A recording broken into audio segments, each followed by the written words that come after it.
Ang bagong pinto at pinuri ang Next Generation M, mas PG, kung saan ang makabuluhang teknolohiya ay nagpapahintulot sa mga manlalaro na mag-explore ng isang malawak na mundo. Parang tunay ito, pumipili sa pagitan ng mga lahi tulad ng tao, elf, halimaw, dragoner, pixie, duwende, o Panginoon.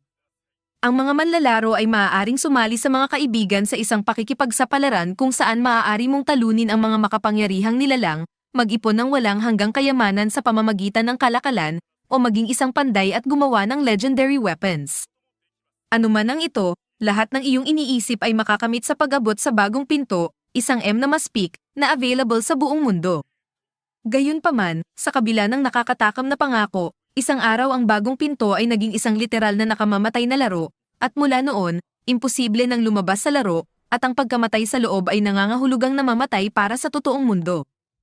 Si Shin, ang pinakamakapangyarihang manlalaro sa RPG na ito, nagtagumpay na tiyakin ang kanyang pag-survive sa pamamagitan ng kanyang malawak na kasanayan, umaasa na isang araw ay matapos niya ang laro na ito. Kasama ang kanyang grupo ng 3 iba pang manlalaro, sinisiyasat ni Shin ang 4 na sulok ng mundong virtual na ito at hinaharap ang lalong mapanganib na mga boss, determinado at ang mga abala ng mga tao na nahuli sa lugar na ito. Sa isa sa mga araw ng pakikipagsapalaran, nakatagpo si Shin ng pinagmulan, ang tagabantay ng pinto, at kahit na matapos putulin ang mga pakpak ng halimaw, ito ay ganap na gumaling. Nakatuon sa pagpigil sa pag-regenerate nito, ginamit ng mandirigma ang kanyang atake ng bakal upang kalugan ang kalaban, kumuha ng puwang upang magbigay ng ilang siko na halos garantisadong tagumpay, ngunit patuloy pa ring naghihilom ang pinagmulan. Nang maglaon, ginamit ng tao ang sayaw ng Moonblade upang gawing hindi katulad na pinagmumulan ng lakas ang kanyang espada, pagkatapos ay sinuntok niya ang nilalang sa huling pagkakataon at nilabanan ng pinagmulan, ang tagabantay ng pinto. Sa tagumpay, nakamit ni Shin ang mga titulo ng Limit Breaker, ang Achiever, at ang Liberator, at nagkaroon ng pagkakataon na mag-log out ng laro. Sa pag-check sa kanyang listahan ng mga kaibigan, nakikita niya na unti-unti nang umaalis ang lahat ng kanyang mga kaibigan sa laro hanggang siya na lamang ang natitira at nagpaalam sa bagong pinto. Ngunit kung paanong siya ay nasa bingit ng paglabas ng laro, isang pinto ang biglang nagbukas sa harap niya, na nagtapon sa batang lalaki sa isang hindi kilalang lugar. Sa pagdampi sa isang pedal, napapansin niya na tila ang lugar na ito ay masyadong totoo upang maging virtual, kahit na may pag-unlad ng teknolohiya ng VR. Sa pagtingin sa kanyang mga katangian, natuklasan niya na lahat ay higit sa 2,000, kahit na ang limitasyon ay 999. Gayunpaman, hindi niya maghintay na makaalis kung ang logout button ay nawala mula sa menu. Sa pagtingin kung kailangan pa bang bumalik ng kanyang mga kaibigan, napagtanto ng batang lalaki na wala siyang internet connection, kaya ang mundo na iyon ay tunay nga. Sa harap nito, nagkaroon ng maikling pagkabahala ang bata ngunit agad siyang nagpakalma upang malutas ang sitwasyon. Ang unang galaw ni Shin ay gamitin ang kanyang item na nagdadala sa kanya sa lugar kung saan nakarehistro ang kanyang base, at sa pagsubaybay sa daan na tinukoy ng mahiwagang ibon, natagpuan niya ang mga pader ng isang lungsod na hindi niya pa nakikita.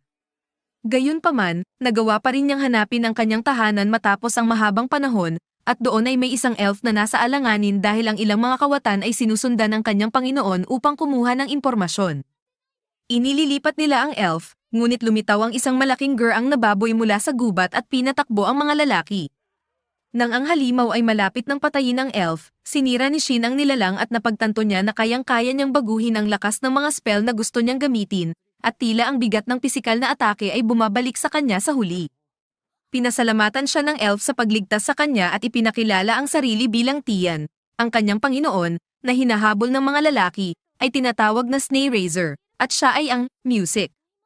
Halos hindi niya kilala ang lalaki sa harap niya, gayunpaman, dahil siya ang responsable sa pag-aalaga ng tindahan at paghahatid ng mga mensahe sa ginang, pinapayagan ni si Shin na maghatid ng isa sa mga mensaheng ito kay Snake, at bawat isa sa kanila ay nagkakahalaga ng 1,000 na mga jewel. Gayunpaman, wala talagang ideya ang bata kung anong uri ng pera ito, at mayroon lang siyang mga JWs sa kamay. Nagtatanong si Tia kung kinuha niya ito mula sa ilang item box dahil kaunti lamang na mga royals at elders ang may kakayahang gumamit ng ganitong uri ng kahon. Bukod dito, ang mga Jo coins ay may kapangyarihan na patawan ng mga spells na nagbibigay sa kanila ng halagang humigit kumulang sa 100 milyong mga jewel. Sa kahambugan, naalala ni Shin na sa loob ng laro, ang isang Jo ay katulad ng pagkakaroon ng 1 sentimo. Nang makakita ng kaunti, nagtatanong siya kung sino ang bata, At sinasagot nito na siya ay isang simpleng manlalakbay lamang, at ayon sa mga setting, ang kanyang lahi ay isang superior na tao. Sinasagot ni Ter-Ara na ang mga superior na tao ay nawala na, iniwan na lamang ang mga karaniwan. Ayon sa kanyang narinig, 6 na superior na tao lamang ang nag-exist, at nawawala sila mula noong araw ng pagbagsak ng kaharian ng kaluwalhatian 500 taon na ang nakakaraan, isang pangkasaysayang pangyayari na nagdulot ng malawakang pagkawala ng walang bilang na mga nilalang. Sa sandaling iyon, naalala ni Shin na pagkatapos niyang talunin ang pinagmulan, ang mga pangalan sa kanyang listahan ng manlalaro ay nawala, at kung ang bilang na iyon ay nawala, iyon ay isang mahalagang pangyayari. Sa pamamagitan ng pag-uugnay ng mga punto, natuklasan ng mandirigma na ang mundo na ito ay ang mundo pagkatapos ng 500 taon. Pagkatapos nito, inaalok ni Shin ang isang Jocoin sa babae bilang tanda ng pagkakaibigan, at hinahangaan ng elf ang kamanghamanghang disenyo ng barya na siyang kanyang pinagnanasa habang si Shin ay nagtatapos sa pagsusuri ng kahangahangang disenyo ng iba pang mga bagay na kanyang interesado. Nagkomento si Benny na ang gayong bagay ay maaaring maging kapaki-pakinabang para sa elf dahil ang lahi na ito ay gumagamit ng maraming mahika. Natuklasan ni Tina binago ng kanyang ginang ang kanyang anyo gamit ang ilusyonaryong mahika dahil ang mga itim na buhok ng mga elf ay mga simbolo ng masamang swerte. Ang kulay ng buhok na ito ay kilalang-kilala sa pag-atrakta ng mga trahedya tulad ng mga lalaking umatake sa kanya ng ilang sandali ang nakalipas. Dahil sa pangyayaring ito, pinalaya si Tia mula sa kanyang nayon hanggang sa nailigtas siya ni Shin. Kaya't ang ginang ay naglagay ng mistikong barikada sa paligid ng tindahan na ito, ginagawang ligtas si Tia sa loob ng huling 100 taon. Kapag tinanong siya tungkol dito, natuklasan ni Shin na bago ang sumpa, ang buhok ng babae ay pilak. Kaya kung naaalala mo ang tungkol sa isang ensayong tinatawag na sumpang regalo, swerte sa elf, may kakayahan si Shin na linisin ito. Ngunit bagaman gumana ang ensayo, walang nagbago sa hitsura ng babae maliban sa isang hiwa ng pilak na buhok. Sa harap nito, lubos na masaya si Kara dahil mahal niya ang pagkakaroon ng kanyang orihinal na buhok matapos ang 100 taon. Susunod, tinatawagan ni Shin ang elf na tumawid sa mistikong barikada at pangako na tanggalin ang anumang banta na maaaring lumitaw. Sa gayon, nagawa niyang lampasan ang limitasyon at maglakad ng malaya sa gubat hanggang sa marating niya ang magandang tanawin ng isang bukirin at umiyak sa harap ng lawak ng langit. Sa Moon Sanctuary, ipinaalam ni Shin na bibisita siya sa susunod na lungsod upang hanapin ang kanyang nawawalang mga kasama. Dahil ang kalapit na lungsod ay ang kaharian ng Bar Illich, ibinigay ni Tia sa kanya ang isang sulat ng rekomendasyon na magpapahintulot kay Shin na iwasan ang pila ng inspeksyon doon. Bago umalis ang superior na tao, pangako ng elf na ipapaalam sa kanya kapag bumalik si Shin, at pagkatapos na magdaan sa malaking pila ng inspeksyon, nakita niya na talagang napakatanging kapaki-pakinabang ng sulat. Habang naglalakad sa mga kalye ng kaharian na kilala bilang Bay, dinala si Shin sa guild ng mga manlalakbay, isang mahusay na lugar upang magtipon ng impormasyon. Sa loob, humiling siya na magparehistro bilang isang manlalakbay, at hiningi ng kawani na umakyat sa kaliwang hagdanan at sundan ang counter. Sa paggawa ng eksaktong iyon, nakasalubong ni Shin ang isang kawani na katulad ng iba. Pagkatapos ay natuklasan niya na ang babae sa ibaba ay ang mas matanda nilang kambal na kapatid ng isa, at ang kanyang pangalan ay Celica. Ang babae sa ibaba ngayon ay tinatawag na Celica. Iniabiso niya si Shin na kailangan niyang bayaran ang inisyal na bayad at kumpletuhin ang mga papeles. Sa kasamaang palad, ang guild card ay magiging handa lamang sa susunod na araw. Kaya ginamit ng mandirigma ang oras upang suriin ang kanyang paligid at mapansin na maraming bakal at tanso ng mga armas sa guild, kaya't mas maganda ang kalidad ng laro dati. Sa sandaling iyon, dumating si Celica upang maglingkod ng pagkain na inutos ng pinakabagong manlalakbay. Ngunit nang ilagay niya ang pagkain sa kanyang bibig, binanggit niyang mahirap kainin habang mayroong nakatingin sa kanyang mukha. Gayunpaman, narito ang babae upang suriin kung ang rekomendasyon ng Moon Sanctuary ay talagang totoo. Hindi nag-aalinlangan si Shin na dumaan sa inspeksyon na ito, ngunit mas gugustuhin niyang tapusin ang kanyang pagkain bago pumunta, kahit upang iwasan ang agarang pagkikita sa guildmaster. Gayunpaman, tila ang may-ari ay nasa likod lamang ng lalaki, at siya ang nasa unahan nito sa unang counter. Kaya, ipinakilala ng lalaki ang kanyang sarili bilang si Barok, at diretsyong tinanong si Shin na ipakita ang rekomendasyon na sulat na kanyang natanggap upang suriin kung ito nga ay orihinal.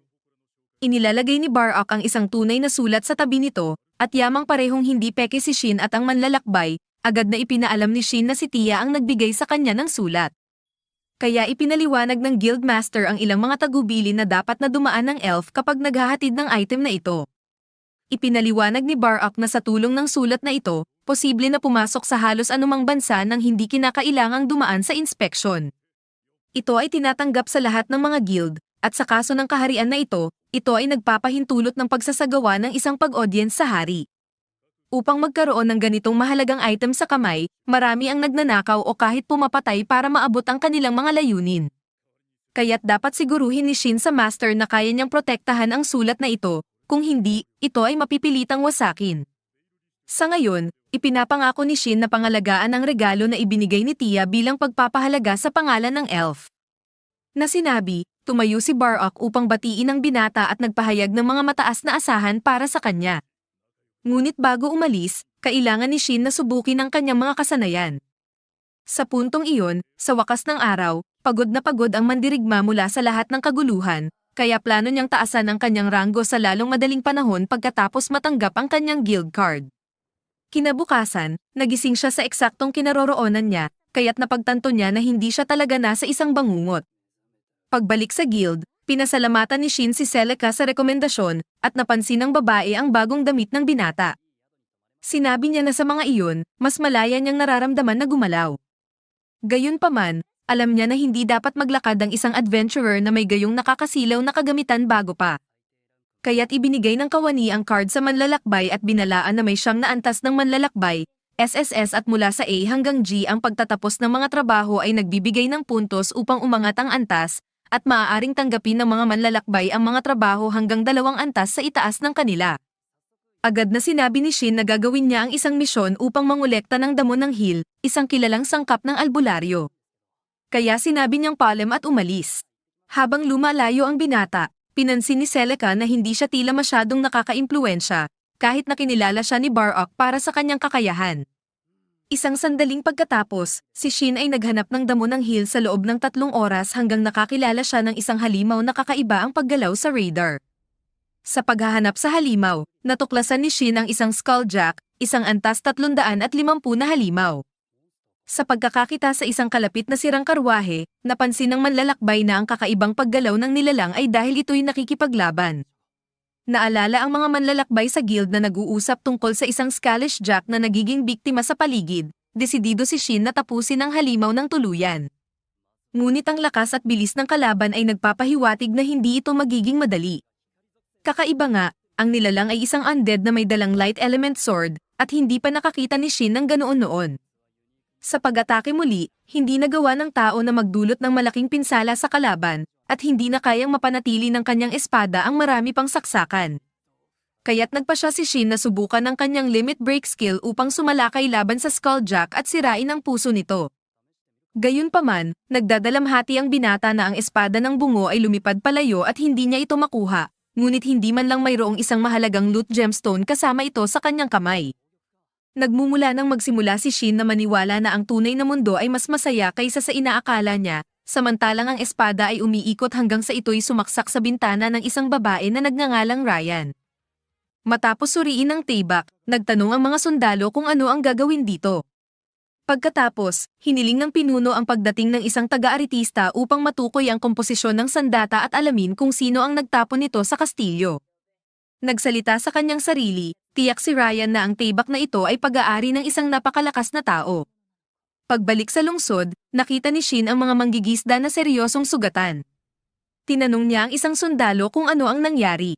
Ipinaliwanag ng lalaki na lahat ay naging biktima ni Skullface sa Northern Forest at tanging 4 sa 12 ang nakaligtas. Naalala ni Shin ang mga bangkay na kanyang natagpuan sa lugar na iyon. Bukod dito, binanggit ng lalaki ang isang tibak na nakitang lumilipad sa kagubatan hanggang sa ito ay magbanggaan sa kastilyo. Binanggit din niya kay Shin kung may alam siya tungkol dito, ngunit nagkunwari si Shin na wala siyang alam. Sinabi ng lalaki kay Shin na iniimbestigahan niya ang kaso at humihingi ng impormasyon kung may matuklasan si Shin. Sa guild, ipinakilala ni Shin ang kanyang sarili kay Celica upang magsumite ng ulat. Sa banta ng Skullfist, Jack, isang mataas na prioridad na hiling sa paglilipat ng Monstero, ay inilabas upang habulin ang halimaw na ito. Ipinaalam ni Shin ang mahalagang bato na kanyang nakuha mula sa bungo matapos talunin ito. Namangha si Celica at hindi makapaniwala na ang lalaking ito lang ang nakapagsugpo sa isang kakaibang halimaw. Kahit na humiling siya sa babae na magpakalma, natutuwa pa rin si Shin sa kanyang matibay at takot na pag-uugali. Sa sandaling iyon, lumapit si Els na may alarma sa usapan. Sinabi ni Celica sa kanyang katrabaho na itong lalaki ang nakapagsugpo kay Skullface. Sinabi ni Shin na hindi niya ito maipapatunay dahil hindi niya dala ang kagamitan ng halimaw dahil wala itong espesyal na bagay. Gayunpaman, ipinunto ni Al na ang kagamitan ni Jack ay maaaring makuha lamang ng isang may ranggong B o may maliit na kayamanan, kaya't nakakabahala para sa isang bag itong manggigisda na sabihin iyon. Gayunpaman, nagpa siya silang suriin ng mahalagang bato upang makita kung naglalaman ito ng mana ng bungo. Ayon kay Owls, ang uri ng halimaw na ito ay lumilitaw kapag nagbubuklod ang mga hinanakit o mga pagkakakilanlan ng mga patay sa mana. Bagamat maraming nawawala ang kanilang buhay sa lakas ng hilaga, ang mana ng rehiyon ay mahina, kaya hindi dapat lumikha ito ng mga matitinding halimaw. Natutuwa si Shin sa kakaibang pagsulpot ng isang nilalang na may antas na 350 sa lugar na iyon, kaya nagiging maingat ang mga babae sa laki ng banta na lumulukob sa kaharian. Kinuha ni Celica ang mahalagang bato upang malaman ang lakas ng halimaw habang tiniyak ni Als na tanging isang rank A lamang ang makakapagsugpo sa isang kaaway na may ganoong kalibre. Humiling si Shin sa elf na itago ang sikreto dahil ang huling bagay na nais niyang mangyari ay ang magkaroon ng atensyon. Pagkatapos nito, nagpahinga si Shin upang kumuha ng kainan. Kasama niya sa isang walang laman na mesa ang kapatid na kambal ni Celica. Naglingkod ito ng inihiling na inumin at nagtanong kung okay lang na magbahagi sila ng mesa. Biglang dumating ang isang madilim na silweta sa guild, na bamaling sa pansin ng lahat at nagulat ang mga naruroon na mga manlalakbay. Ang individual na ito ay may dalang mahiwagang sibat na venom, isang alamat na sandata na kayang makipagtuos sa mga mitolohikal na sandata. Umupo siya, nagpakilala bilang si Willem Avis, at napansin ni Shin na siya ay antas na 188 na Lancer. Sinabi ni Avis na maganda ang kagamitan ng batang iyon kahit na siya ay isang baguhan lamang. Ipinaliwanag ni Shin na galing siya sa probinsya at hindi pamilyar sa mga kaugalian ng malaking lungsod. Naintindihan ni Avis kung bakit hindi nagulat ang bata sa kanyang pangalan. Sa huli, tinatawag siya na vampira dahil sa paghahabol niya ng maraming mga undead. Iniisip ni Shin na ang palayaw na ito ay dulot ng kahusayan ng Lancer na nagpapaduda sa katinoan ng baguhan sa guild. Nakakatuwa para kay Avis ang kabataran ng batang iyon at ibinunyag na ang palayaw ay nagmumula sa kakayahan ng sibat na dumadaloy na kumukuha ng lakas ng buhay ng biktima at itinatransforma ito sa gumagamit. Sa sandaling iyon, dumating si Celica upang maglingkod ng dalawang lutuin, at parehong sumang-ayon ang dalawang mandirigma na mas maganda pa rin ang kumain kaysa sa pag-uusap. Matapos ang tanghalian, pumasok si Shin sa isang aklatan para sa unang pagkakataon sa mahabang panahon. Naglaan siya ng hapon sa pagbabasa tungkol sa kasaysayan ng kaharian ng Bar Illich, na itinatag 511 taon na ang nakalilipas. Naalala niya ang sinabi ni Tia na ang pagbagsak ng Glory ay nangyari 500 taon na ang nakalilipas, isang pangyayari kung saan maraming tao ang nawala. Iniisip ni Shin na ang mga manlalaro na biglang nawawala mula sa laro, maaaring maging sanhi ng pagkalito na ito. Pagkatapos ay nakakita siya ng isang aklat tungkol sa mga lahi ng mundo na ito at napansin niya na pareho sila ng mga nasa laro. Samantala, nanguna si Barlow sa isang pulong tungkol sa pagkamatay ni Skullface. Nagtanong ang isang kabalyero kung bakit hindi kinuha ng eksekutibo ang kagamitan ng halimaw. Ipinaliwanag ni Al na hindi nakakita ang mandirigma ng kahit anong espesyal sa mga sandata. Nagpahayag ng opinyon ng isang matanda na karaniwan ay hindi normal ang mga nakakatanggap ng sulat ng rekomendasyon at hindi sang-ayon si Barak dahil siya rin ay nakatanggap ng isa. Sa anumang paraan, napatunayan ng pag-evaluate ng bato ang antas ni Skull na 350 na nagbibigay daan sa kanya sa antas ng hari. Kaya't nakababahala isipin na maaaring mayroong mga halimaw ng ganitong antas sa Northern Forest. Kaya't nais ng kabalyero na malaman pa ang tungkol sa kagamitan na dala ni Skullfist at kung sino ang pumatay sa kanya. Naalala ni Barlow na gusto ng eksekutibo na manatiling hindi pinangalanan. Ngunit tungkol sa mga armas ng buto, binanggit ng kabalyero na ang espada na lumipad patungo sa kastilyo ay lumitaw sa parehong araw na napatay si Skull. Ang talam ng espada ay mga 7 talampakan ang haba, gawa sa mahiwagang bakal at mithril alloy, at kinasangkapan ng isang ensayo ng elemento ng liwanag. Sa ibang salita, ito ay isang sandata na katulad ng espada ng kayamanan ng bansa ng Barik. At dahil malamang na ito ay isang pamahiin na kagamitan, hindi mabuti na pagmanghaan ang sinumang pumatay sa tagahawak ng gayong sandata. Bukod dito, may malaking problema sa buong kwento na ito. Samantala, nag-e-enjoy si Shin ng barbecue ng pusa sa plaza hanggang sa lumapit ang isang babae na tigre mula sa Beast Folk.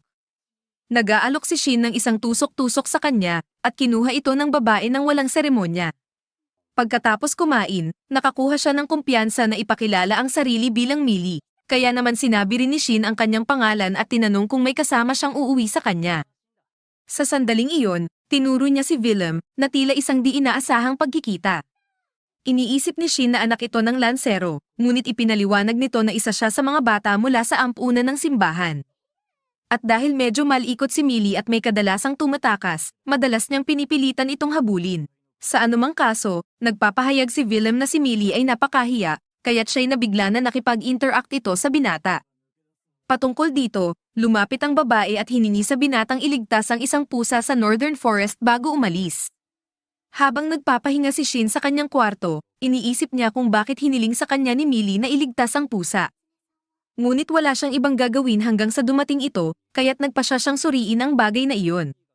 Patungkol dito, may paraan siyang makakuha ng koneksyon sa guru ni Tia. Kaya't kinabukasan, diretso siyang pumunta sa Moon Shrine. Pagdating doon, hiningi niya sa duwende na ipadala ang mensahe sa kanya, na humihiling na magtagpo sila kung nakikilala niya ang espada na hawak niya. Impressed si Tia sa sinaunang antas ng sandata. Ipinaliwanag ni Shin na ang pangalan nito ay Blue Moon at nauukol ito kay Tia at maaari lamang gamitin ng kanya o niya. Ang kanilang mga lumikha, pati na rin ang mga itinalaga ng dalawang ito. Bagaman tila malakas, naniniwala si Terra na ang paggamit ng espada na ito ay magdudulot sa kanya.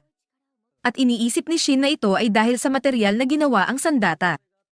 Sa huli, gawa ito mula sa isang almasiga na halo ng chimay, isang pangingilala mula sa itim na kamatayan ng dragon, isang kaluskos mula sa rebelyon ng kailugan ng karagatan, at isang luha mula sa isang kwento ng element.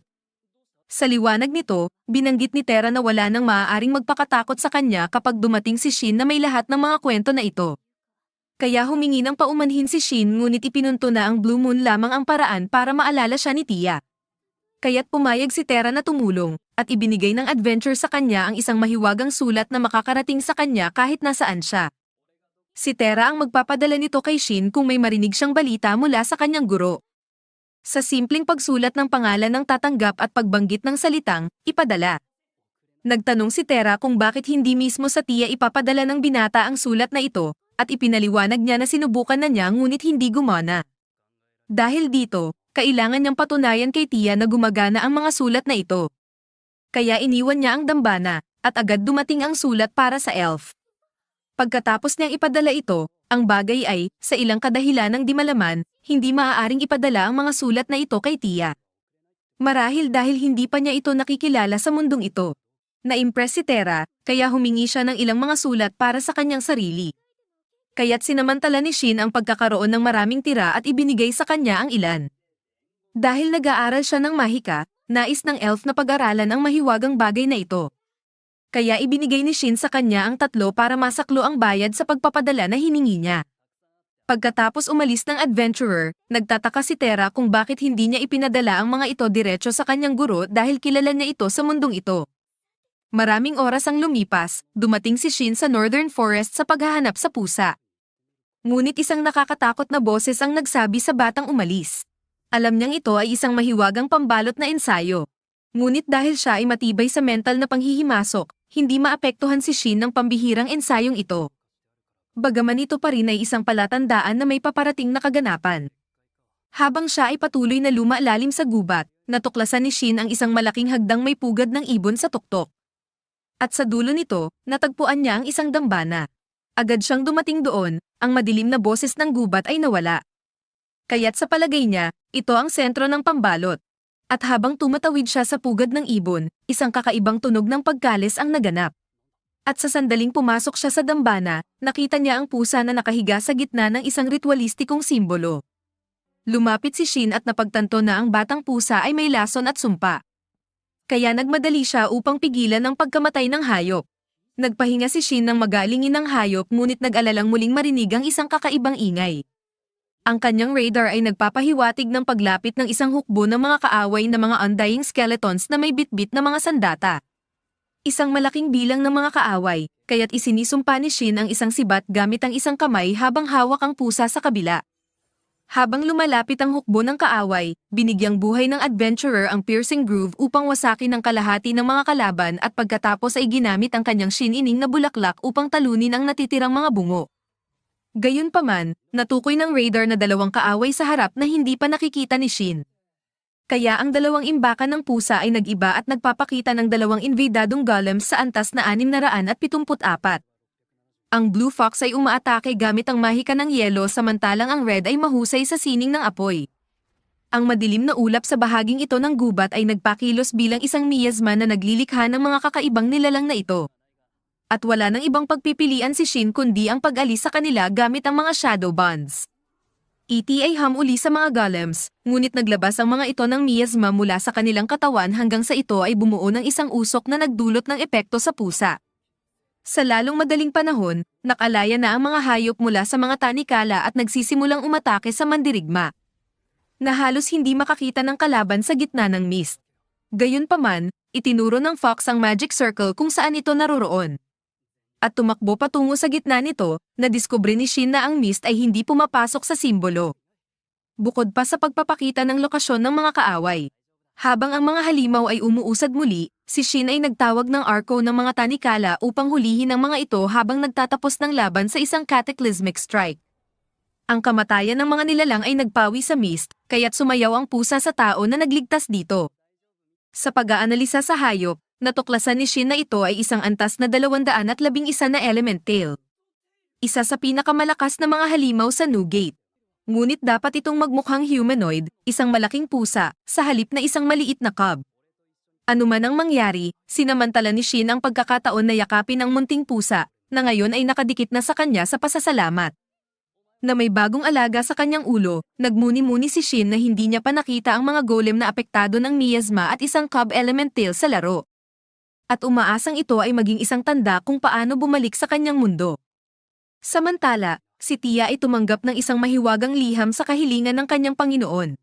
Ang aming Panginoon, natuwa na hindi ginagamit ng munting pusa ang kanyang mga kuko habang tumatapik sa kanyang ulo, ay nagmamasid na hindi pa niya nakikita ang napakaraming scoliosis na magkasama.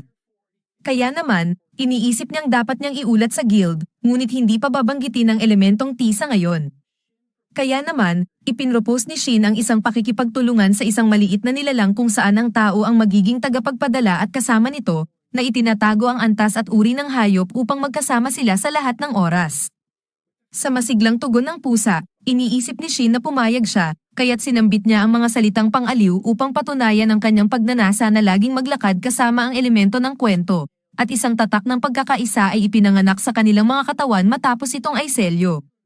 Ngayon ay oras na upang magdesisyon ng pangalan para sa kanyang bagong kaibigan, at inirerekomenda ang Yuwa. Binigyan niya ang batang lalaki ng higit pang mga tapik sa ulo bilang isang paraan ng pagsang-ayon.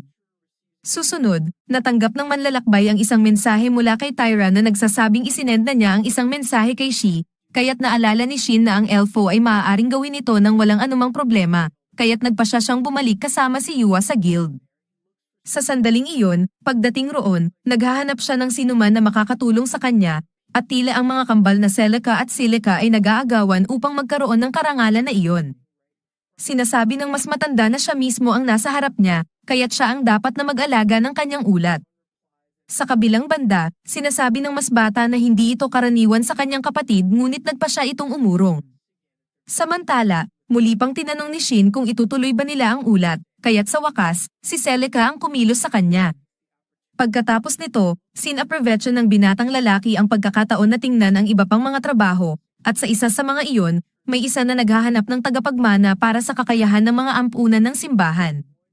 Dahil ito ay isang dirangkadong serbisyo, nagiging curious ang binata kung ano ang maaaring maging stake, at dahil sa kanyang nais na bisitahin si Millie sa ampunan, nagpasya siyang tanggapin ang trabaho at umalis. Pagdating sa The West Wing Church, namangha si Shin sa kagandahan ng lugar, at nang lumapit, ipinaliwanag niya sa babae na tumatanggap sa kanya na para sa hinihinging trabaho siya at nais din niyang makita si Millie. Mukhang suspetyoso sa mga hangarin ng manlalakbay ang babae ngunit nagpasya siyang pagkatiwalaan siya at dinala ang batang beast folk. Sa mainit na pagtanggap ng batang babae sa binata, bumaba ng bantay ang babae at ipinakilala ang kanyang sarili bilang si Tria, isang madre ng simbahan, na inihahayag na masaya siya na nakakapit si Millie sa isang tao. Tungkol kay Millie, nagpasalamat ang batang babae kay Shin sa pagligtas sa pusa, kaya't ipinakilala niya si Yua sa batang beast folk at ipinaliwanag na ang munting batang ito ang responsable sa pagtawag sa kanya para iligtas. Sa madaling salita, ipinaliwanag ni Tria na naghahanap siya ng isang taong may tiyak na kakayahan na ituro sa simbahan, at dahil sa kalikasan ng serbisyong UNS, inaakala ni Shin na may kinalaman ito sa paggaling ng mga sugat. Ngunit sa katunayan, hinahanap ni Tria ang kakayahan sa purification. Bagaman ito'y bihirang mangyari, kinumpirma ng manlalakbay na mayroon siyang kapangyarihang ito ngunit binalaan na nasa kamay lamang ng madre ang pagpapatibay ng kasunduan. Naniniwala ang babae na hihingi ang binata ng mataas na halaga dahil sa kahalagahan ng teknikong ito, ngunit nais lamang niya malaman ang kapangyarihan ni Millie at anumang impormasyon na nalikom ng simbahan. Nagdalawang isip si Tria sa isang sandali dahil nakikipag-usap siya sa isang estranghero, ngunit kailangan ng manlalakbay na malaman pa ang higit pa tungkol sa mundong kanyang kinabibilangan, at ang simbahan ang magiging isang mahusay na pinagkukunan ng impormasyon. Sa sandaling iyon, nagbigay si Millie ng isang matinding tingin sa madre at pinatutunayan na hindi magiging hadlang si Shin, kaya tinanggap ng empleyado ang alok, kahit na hindi siya kapanipaniwala na makakatulong siya ng husto.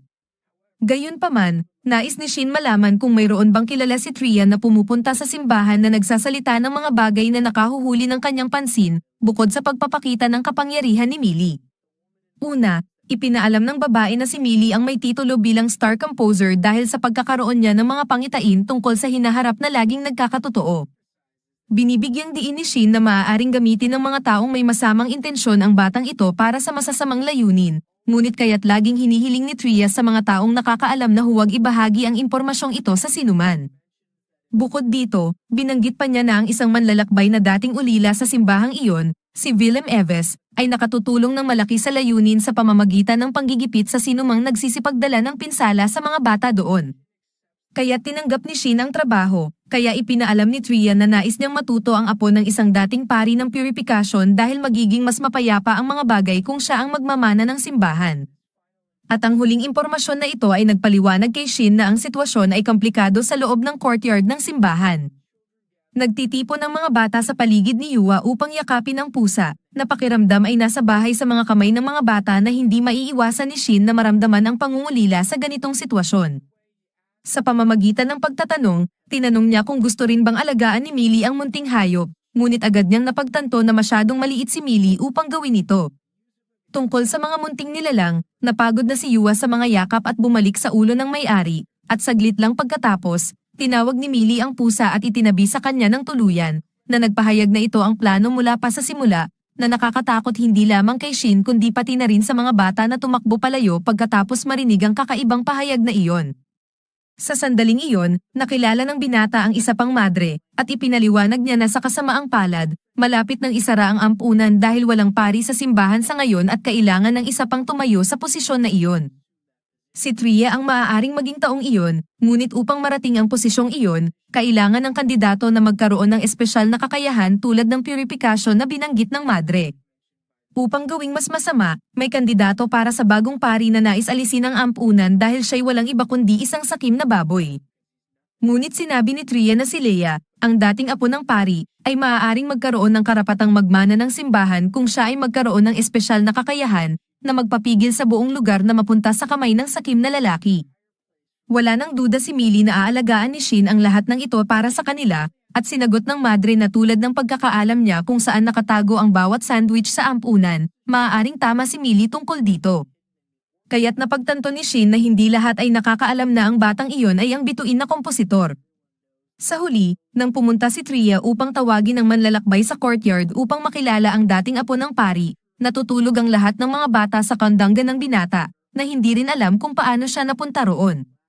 Sa madaling sabi, natagpuan niya ang kanyang sarili na humarap kay Leia, na sa kanyang pagpapakilala, nasa sandali sa kanyang mga salita.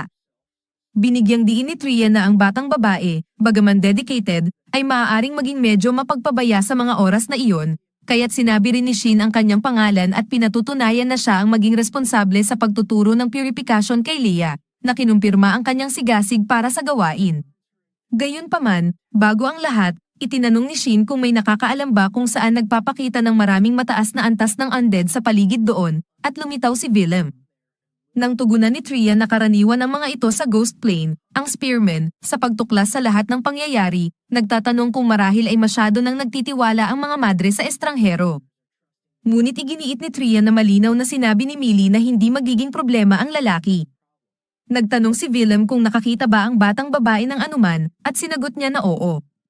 Kaya't pinaniniwalaan ng Spearman ang pangitain ng bata ngunit binalaan na sa anumang palatandaan ng pagtataksil mula sa manlalakbay na ito, gagamitin niya ang kanyang lance upang ihain si Shin sa isang tangkalan.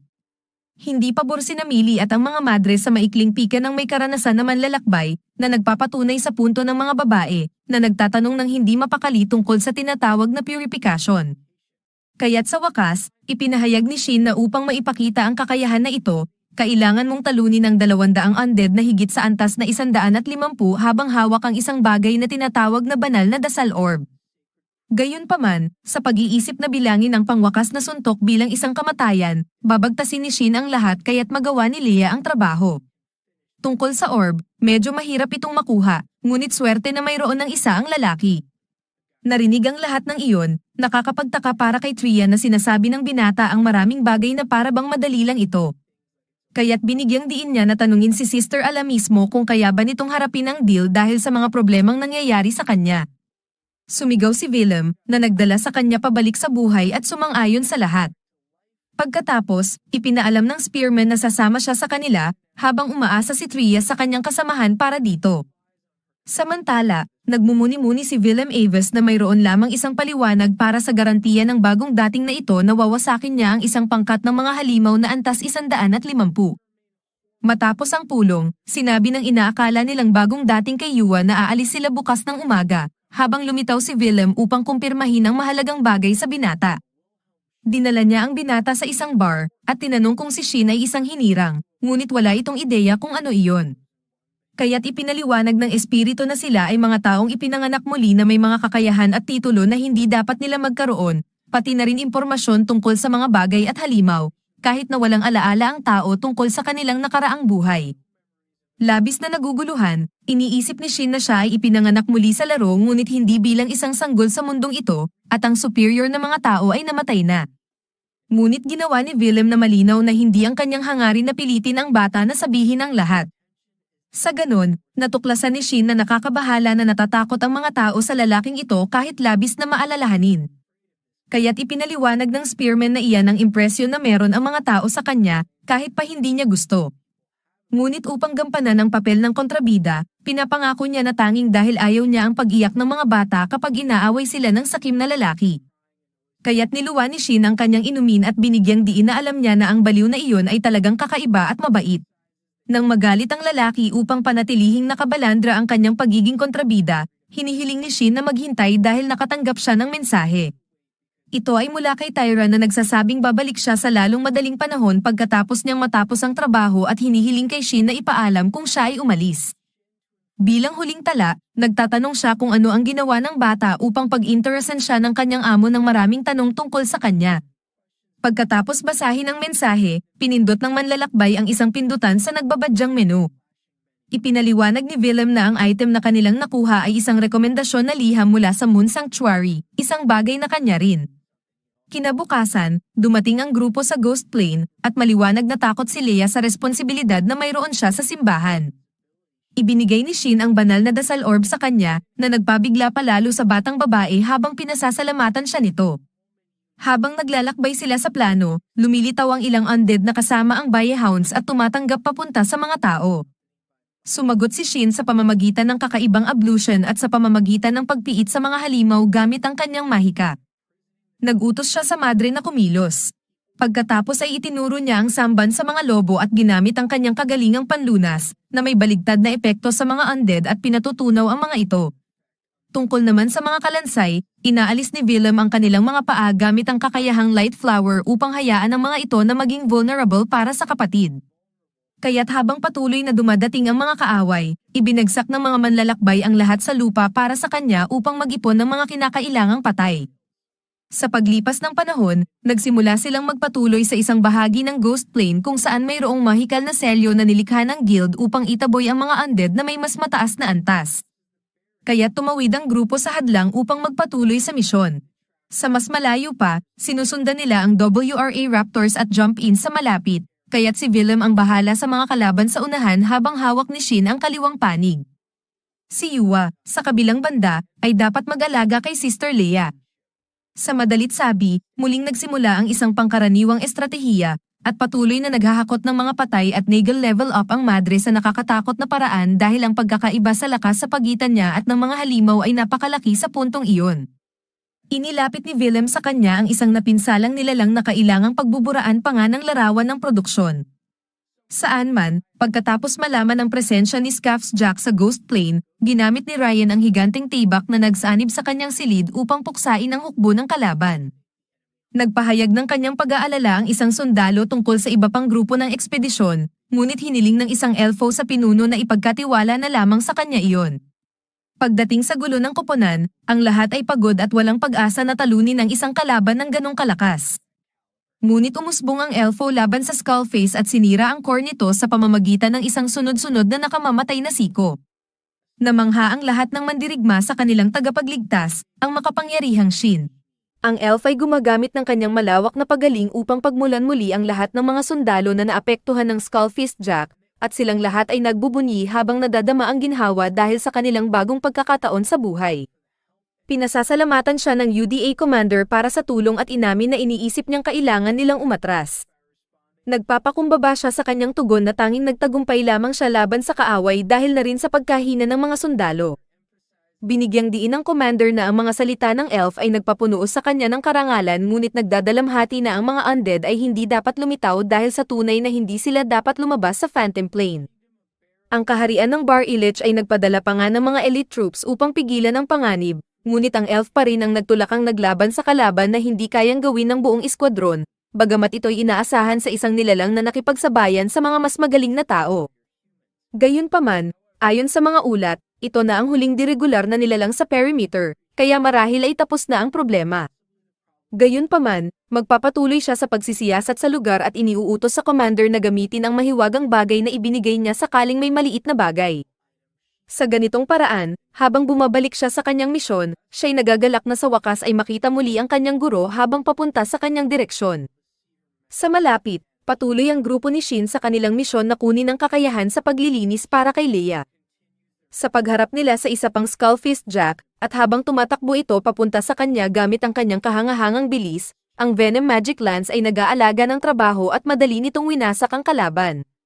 Nakakita na ang Leia ay napatigil sa takot. Pinag-uutos niya sa kanya na tapusin ang trabaho, na agad naman niyang ginawa.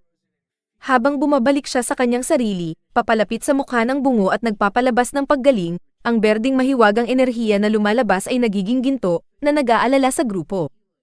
Ngunit pinapanatag ni Shin ang lahat sa pagsasalarawan na ang epekto ay nagaganap kapag nagkakaroon ka ng kondisyon upang matuto ng bagong kakayahan. Nakikita ang madre na may kakaibang ekspresyon, tinanong ni Willem kung okay siya. At ipinaliwanag niya na puno ng mga iniisip kung paano gamitin ang kakayahan na ito. Kaya't, pinuri ni Shin at Yuzuha si Leia sa pag-aaral ng paglilinis, at masaya ang madre na mailigtas ang pampamahay pagkatapos ng lahat ng pagsisikap. Kaya't, iminungkahi ni Shin na magpahinga muna bago sila bumalik sa Barish. Subalit, mamaya, isang napakalaking madilim na mas ng magic ang sumusulpot, sumasakop sa kalangitan patungo sa isang napakalaking sphere, na nag-aakumula ng lahat ng enerhiya. Ayon kay Willem, ito ang mahiwagang material na nagbibigay buhay sa mga undead. Habang tinitingala ni Leia ang kanyang kagandahan, ipinaliwanag ng Lancero na kailangan na i-drain ang material na ito upang maiwasan ang mga halimaw na panatilihin ang kanilang anyo sa pamamagitan ng pagtalunan ang lahat. Ngunit isang bahagi ng material na iyon ang bumababa at bumubuo ng isang napakalaking halimaw sa lupa, na nag-iwan kay Leia na nagtataka sa laki nito. Sa pagsusuri sa nilalang, nakita ni Shin na ito ang Skull Lord level 884 na may ganitong kas-insane na HP na hindi posible na matukoy ang dami. Naniniwala si Leia na ang isang halimaw tulad nito ay maaaring magdulot ng pinsala sa buong bansa, kaya't itinanong niya kay Shin kung sapat na ang mahiwagang barikada upang pigilan ang ganitong kalaban. Kumpiyansa ang adventurer sa harap ng kapangyarihan ng kalaban. Bigla, isang Skull Lord ang tumitilapon patungo sa langit at binabasag ang barikada sa isang suntok lamang, nagbibigay ng agarang sagot sa pag-aalinlangan ng madre na halos hindi makatayo sa harap ng napakalakas na puwersa. Tinitigan ni Shane at Willem ang isa't isa at paisang pumanik habang napapansin nilang tinitingnan sila ng Lord, kaya't nagpa siya ang grupo na tumakas. Mayroon kang pangalawang iniisip, gayunpaman, isang karamihan ng mga bungo ang pumalibot sa koponan at pumipigil sa kanilang pagtakas, at iniisip ng lansero na gumawa ng puwang sa upang tumakas, ngunit determinado si Shin na manatili at pahintulutan ang iba na umalis. Nagtatanong si Willem kung gusto ba ng lalaki na mamatay, ngunit ang tugon ng mandirigma ay hindi pansinin ng kanya at ngumiti habang pinapatay ang kanyang limitasyon sa mana. Nagpapalabas ng nakakatakot na enerhiya mula sa kanyang katawan. Ayon kay Shin, kapag nabasag ang barikada, hindi niya maaaring baliwalain ang mga halimaw at hayaan silang umalis ayon sa kanilang nais, na naglalagay sa panganib sa lahat ng tao sa labas. Nararamdaman ang lakas ng bata, humiling si Willem na bumangon sa wakas, ngunit binaliwala siya ni Shin ng may halakhak at hinihiling sa lansero na alagaan si Leia at Yuzuha, sa pagkakataong ginagamit ang pinalakas na pagtakbo upang takasan ang mga kaaway. Bagaman lahat ng bagay, tumatanggi si Yuzu na iwan ang taga-ari niya, kaya't nagpa siya siyang iwan ng ahas kung saan siya naroroon. Matapos gawin iyon, nilikha niya ang lightning bunker, pinawi ang mga bungo sa daan at nagbigay ng puwang para sa koponan upang umalis. Sa lahat ng nakaayos, hinanda ni Shin ang sarili para sa pagharap sa lahat, ngunit si Yua ang kumukuha ng inisyatibo at pinaputol ang bahagi ng harapan ng kalaban sa kanyang kakayahan sa Firefox. Bagaman ang makapangyarihang sumpa, ang Skullfist Lord ay naglabas ng isang sigaw na tumatawag sa daan-daang mga bungo sa labanan, na nagpapaintindi kay Shin kung ano ang dapat niyang gawin. Kaya't isinisigaw niya ang Swallow's Flight Lightning Cut, na nagdudulot ng isang maliwanag na pagsabog na napakalaki na maaari niyang makita at marinig mula sa malayo, kaya't natuklasan ang daan patungo sa kanyang guro.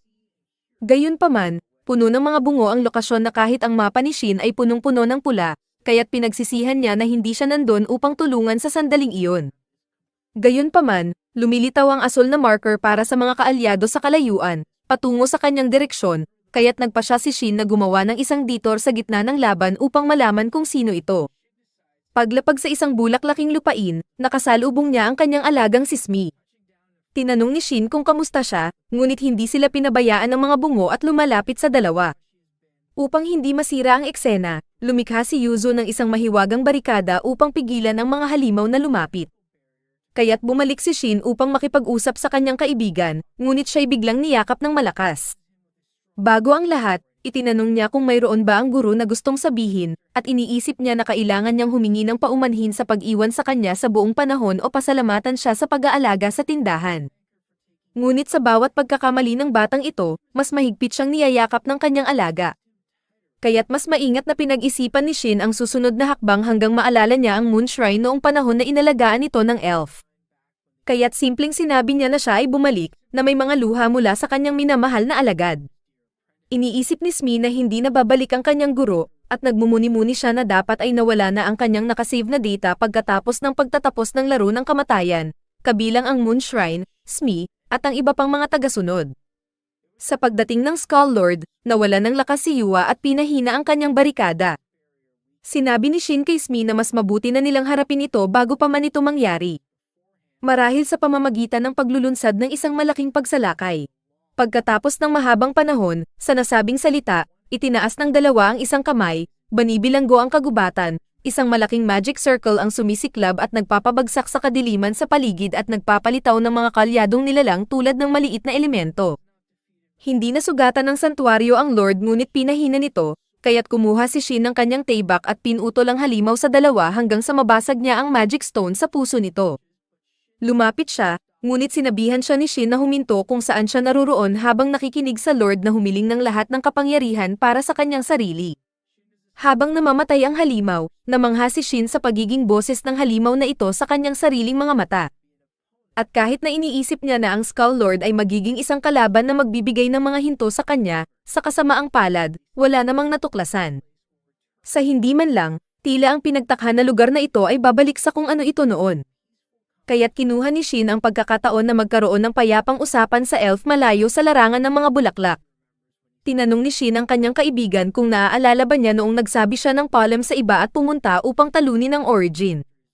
Sa kanyang isipan, dapat ay nagtapos na ang lahat pagkatapos ng kanyang tagumpay. Ngunit mayroong isang malaking pinto sa kwarto ng boss ng dungeon na bumukas kaagad pagkatapos na matalo si Origin. Bilang resulta, nawala ng malay si Shin at nagising sa isang eroplano 500 taon mamaya. Nalulungkot sa kawalan ng kanyang kaibigan sa buong panahong iyon. Ibinahagi ni Smee na nawala ang dungeon ng walang bakas, kaya't alam niyang tinalo ni Shin si Origin nang sabihin ng ibang manlalaro na ang kanilang mga amo ay biglang nawala. Hindi niya maintindihan kung bakit hindi siya sumama sa kanila sa pagkawala, kaya't nagsimula siyang maghanap kay Shin saan man. Gayunpaman, ang mga pagbabago ay nagdulot ng kaguluhan sa kontinente at pilit na pinagtatrabaho ang grupo sa magkakahiwalay. Bago ang lahat, humiling si Shin ng may kahihiyan sa kanyang kaibigan na itigil ang pagtawag sa kanya bilang master dahil sobrang sikat ito kaya't maguguluhan ang lahat kung makikita siyang tinatawag ang isang hindi kilalang batang lalaki ng ganon. Sa kabila nito, napakahiya si Smee ngunit nagtagumpay siyang tumawag sa kanyang kaibigan sa pamamagitan ng kanyang pangalan, Shin, at halos maatasan sa puso ang batang iyon sa pagdinig niyon, bagaman pinangangalandakan niyang wala itong epekto sa kanya. Determined, ang adventurer ay nagplaplano na bisitahin ang banal na lugar na kanyang pinag-aralan sa aklatan ng kaharian. Ibinunyag niya na naroon na siya noon ngunit para lamang sa isang mababaw na pagsisiyasat. Sinamantala ang pagkakataon, siya'y may takot na nagtatanong kung aalis na ba ng tuluyan si Shin kapag nakahanap na siya ng paraan palabas doon, at ang batang sumagot ay oo nang walang pag-aatubili. Malungkot, tinanggap ng elf ang matinding sagot, habang nagtataka si Shin kung gaano kalalim ang kanyang alaala ng ang mundo ay isang laro pa lamang. Nalaala niya ang lahat mula nang silang dalawa ay bumaba sa lupaing ito ng sabay, nang simulan nilang tawagin itong, ang laro ng kamatayan. Siya ay naging mas maunawaan sa sarili dahil hanggang sa oras na iyon ay tila nasa itaas lamang siya, hindi galing mula sa loob. Sa kasabayang iyon, natuklasan ni Shin na ang buong grupo ay alam nilang mawawala sila pagkatapos nilang umalis sa laro. Kaya humihingi siya ng paumanhin sa pagpapabiya sa kanilang mga damdamin noon, ngunit iniisip ni Smee na tama ang desisyon noong panahon na iyon dahil hindi sila autonomo noon at hindi nila magagawa ng marami. Kahit na alam ni Shin na sila ay may kamalayan, hindi iyon makapipigil sa kanya na lumaban sa higit sa lahat. Sa pag-alala niya, mayroon silang pangako ni Shin. Sa madalit sabi, tinapos nila ang malungkot na usapan at nagplanong mag-party pagbalik nila sa Moon Sanctuary. Ang elf ay nagkataon ng pagkakataon upang itanong kung sino ang maliit na pusa, at agad na sinabi ng batang siya ay isang elementalo, mayroon siyang pakikipagsosyo na puno ng mga komento ni Smee. Nakita niya na hindi siya isang karaniwang espiritu dahil sa kanyang mga buntot. Hindi alam kung ano ang ito. Binuhat ng manlalakbay ang pusa, at ngayon ay mayroon siyang 3 buntot, at parang hindi pa sapat iyon, nagising siya na mabati ng magandang umaga kay Shin. Naguguluhan ang lalaki at nagtanong kung ano ang nangyayari, kaya't ipinaliwanag ni Yuan na nagel ilinaw ang kanyang isipan nang mawala ang bagay na iyon. Iniisip ni Shin na marahil ay ang Panginoon ang tagapamahala ng mga buto sa santuaryo na iyon, ngunit anuman, hinihiling niya sa pusa na huwag magsalita sa publiko upang maiwasan ang kalituhan at kung maaari, itago ang iba pang mga buntot na nakaimpres sa iba sa kapangyarihan na pagsamahin ang mga buntot. Nagtatanong si Yua kung siya ba ay isang mabuting bata, at sinagot ito ni Shin ng may pagmamahal. Sa ganitong paraan, tinatanggihan niya ang kahinhinan ng nilalang at humihiling na hawakan ito habang binabanggit na walang nakapagpaamo sa isang elementalo ng buntot bago. Bagaman hindi gaanong mataas ang antas ni Yuzo kumpara sa iba na kanilang hinarap noong araw na iyon. Sa ganitong sinabi, bumalik ang pusa kay Shin, at nagpasya siyang simulan ang paghahanap sa mga nawawalang kasama sa pinakamaaga bago malaman ng guild ang lahat ng ito. Nagkomento si Smee na maaari nilang iniwan ang usapang ito para sa ibang pagkakataon upang mapabilis ang mga bagay, ngunit sinagot ni Shin na hindi niya mapigilan ang mga puppy dog eyes ng elf. Samantala, si Willem ay patuloy na masigla na may dala si Leia sa kanyang likuran, na nagtatanong kung okay lang si Shin. Binigyang diin ng adventurer kung gaano kalakas ang batang ito hanggang sa may nadama siyang papalapit na may malaking bilis sa kanilang direksyon.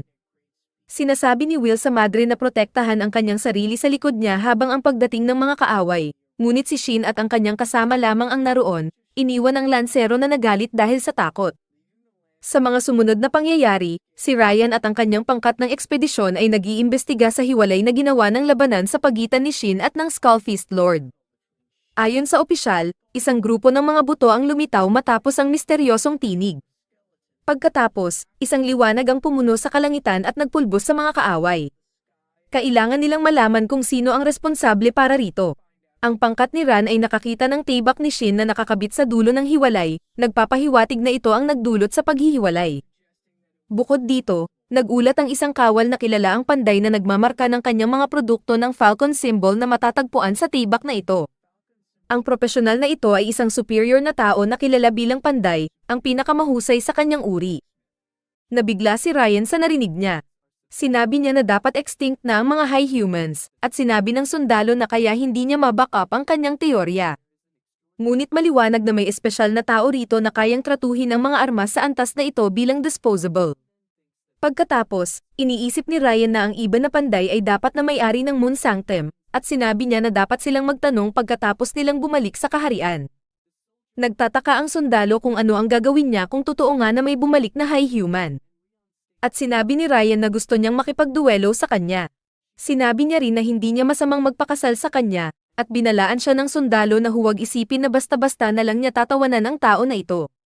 Sinabi ni Ryan na hindi siya ganun kasama, at ang eksena ay pumutol kay Willem na nagtatanong kay Shin na ipaliwanag ang sarili niya. Nagtataka si Shin kung bakit siya nagiging ganun ka-kontrahan, at sinabi ni Willem na dito nga daw pumunta si Shin kasama si Snayrazor. Na hindi sumusuko sa sinuman. Nagtataka siya kung ano ang nangyari, at sinabi ni Shin na tinalo ni Snay ang Skullface Lord.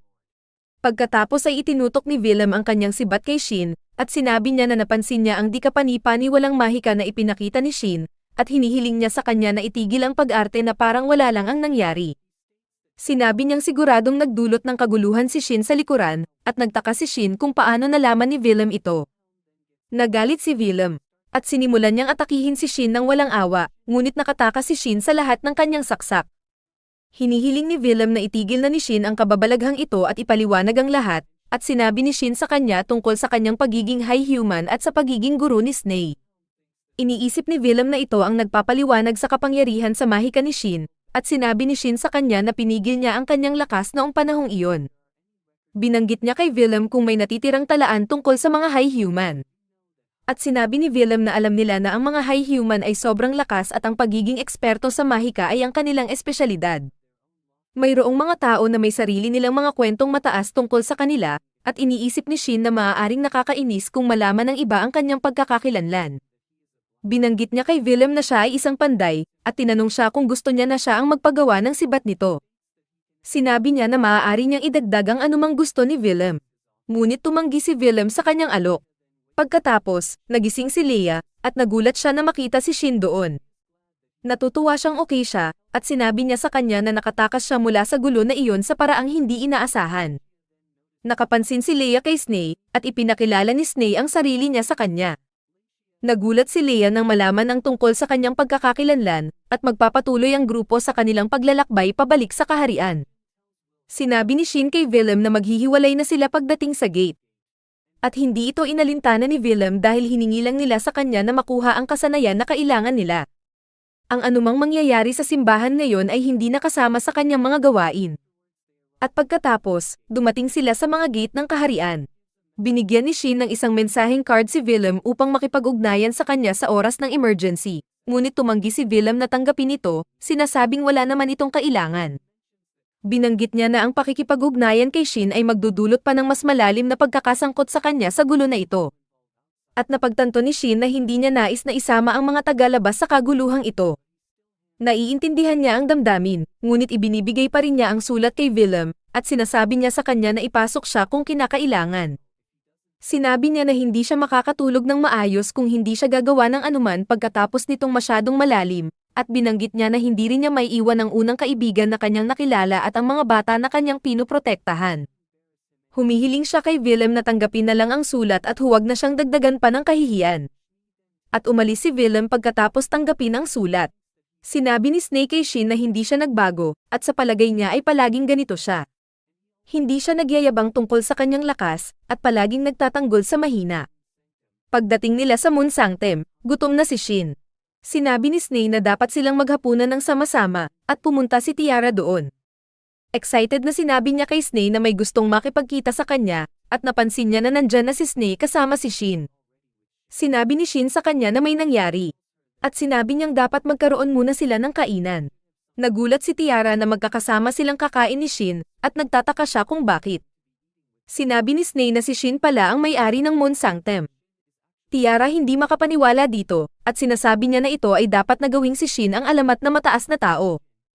Sinabi ni Shin na sinabi na niya ito sa kanya noon, at sinabi ni Tiara na iniisip niyang nagbibiro lang siya. Pagkatapos, humihingi siya ng paumanhin sa pagiging pamilyar niya sa kanya. At sinabi ni Shin na huwag niya itong problemayan. Nagtataka si Tiara kung hindi siya itataboy ni Shin, at sinabi ni Shin na hindi. Sinabi ni Shin sa kanya tungkol kay Yaha na isang elemental na nakakapagsalita, at ito ay lalong nagulat siya. Pagkatapos, kumain silang tatlo ng hapunan, at sinabi ni Tiara na hindi pa niya nakikita ang mga pagkain na iyon noon. Binanggit niya na tila nagpakabusog si Sney ngayon. Napansin niya ang isang uri ng aura na lumalabas sa kanilang pagkain, at nagtataka siya kung anong klase ng mga sangkap ang niluto niya. Hindi makakita ng aura si Shin, ngunit binanggit niya na ang mga prutas ay idea fruits at topaz pears, ang mga gulay ay blood radish at KMA onions, at ang karne ay mula sa thermalin at orking. Sinabi ni Sney na pinili niya ang pinakamagandang sangkap mula sa kanilang meron dahil ito ay espesyal na okasyon, ngunit hindi siya nagkaroon ng oras upang gumawa ng anumang masalimuot. Napagtanto ni Shin na kaya niyang gawing mas mahusay pa, at sinabi ni Tiara na ang mga sangkap na kanilang pinag-uusapan ay lahat ay pang high-end at halos imposibleng makuha. Nagtataka si Shin kung ito ay totoo, at tinanong niya si Sney tungkol sa aura na tinutukoy ni Tiara. Ipinaliwanag ni Sney na ito ay ang bakas ng mana o lakas ng buhay sa mga sangkap, at madalas nilang nakikita ito kapag naghahanda sila ng pagkain na mayroong matapang na mga halimaw at mga bihirang halaman.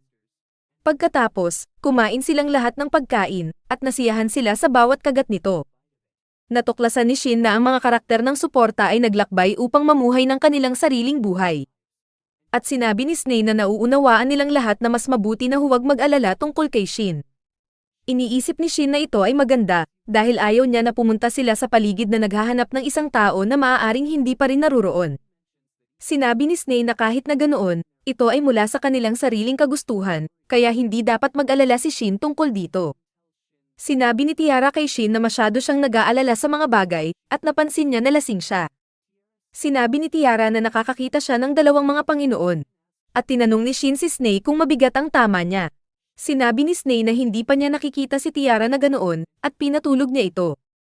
Naglilipat ang eksena kay Shin sa kanyang kwarto, at napapansin niya na si Yaha ay natutulog na. Siya rin ay natutulog, at nagigising siya sa gabi dahil sa pakiramdam niyang may mabigat na nasa ibabaw niya. Napapansin niya na hindi si Yaha iyon, at nalaman niya na si Sney ay natutulog sa tabi niya. Iniisip niya na ito ay masama, at napapansin niya na umiiyak habang tinatawag siya. Nililinis niya ang kanyang mga luha at iniisip niya na hindi niya alam kung ano ang ibig sabihin ng mga luha na ito. Ngunit humihingi siya ng paumanhin sa kanya.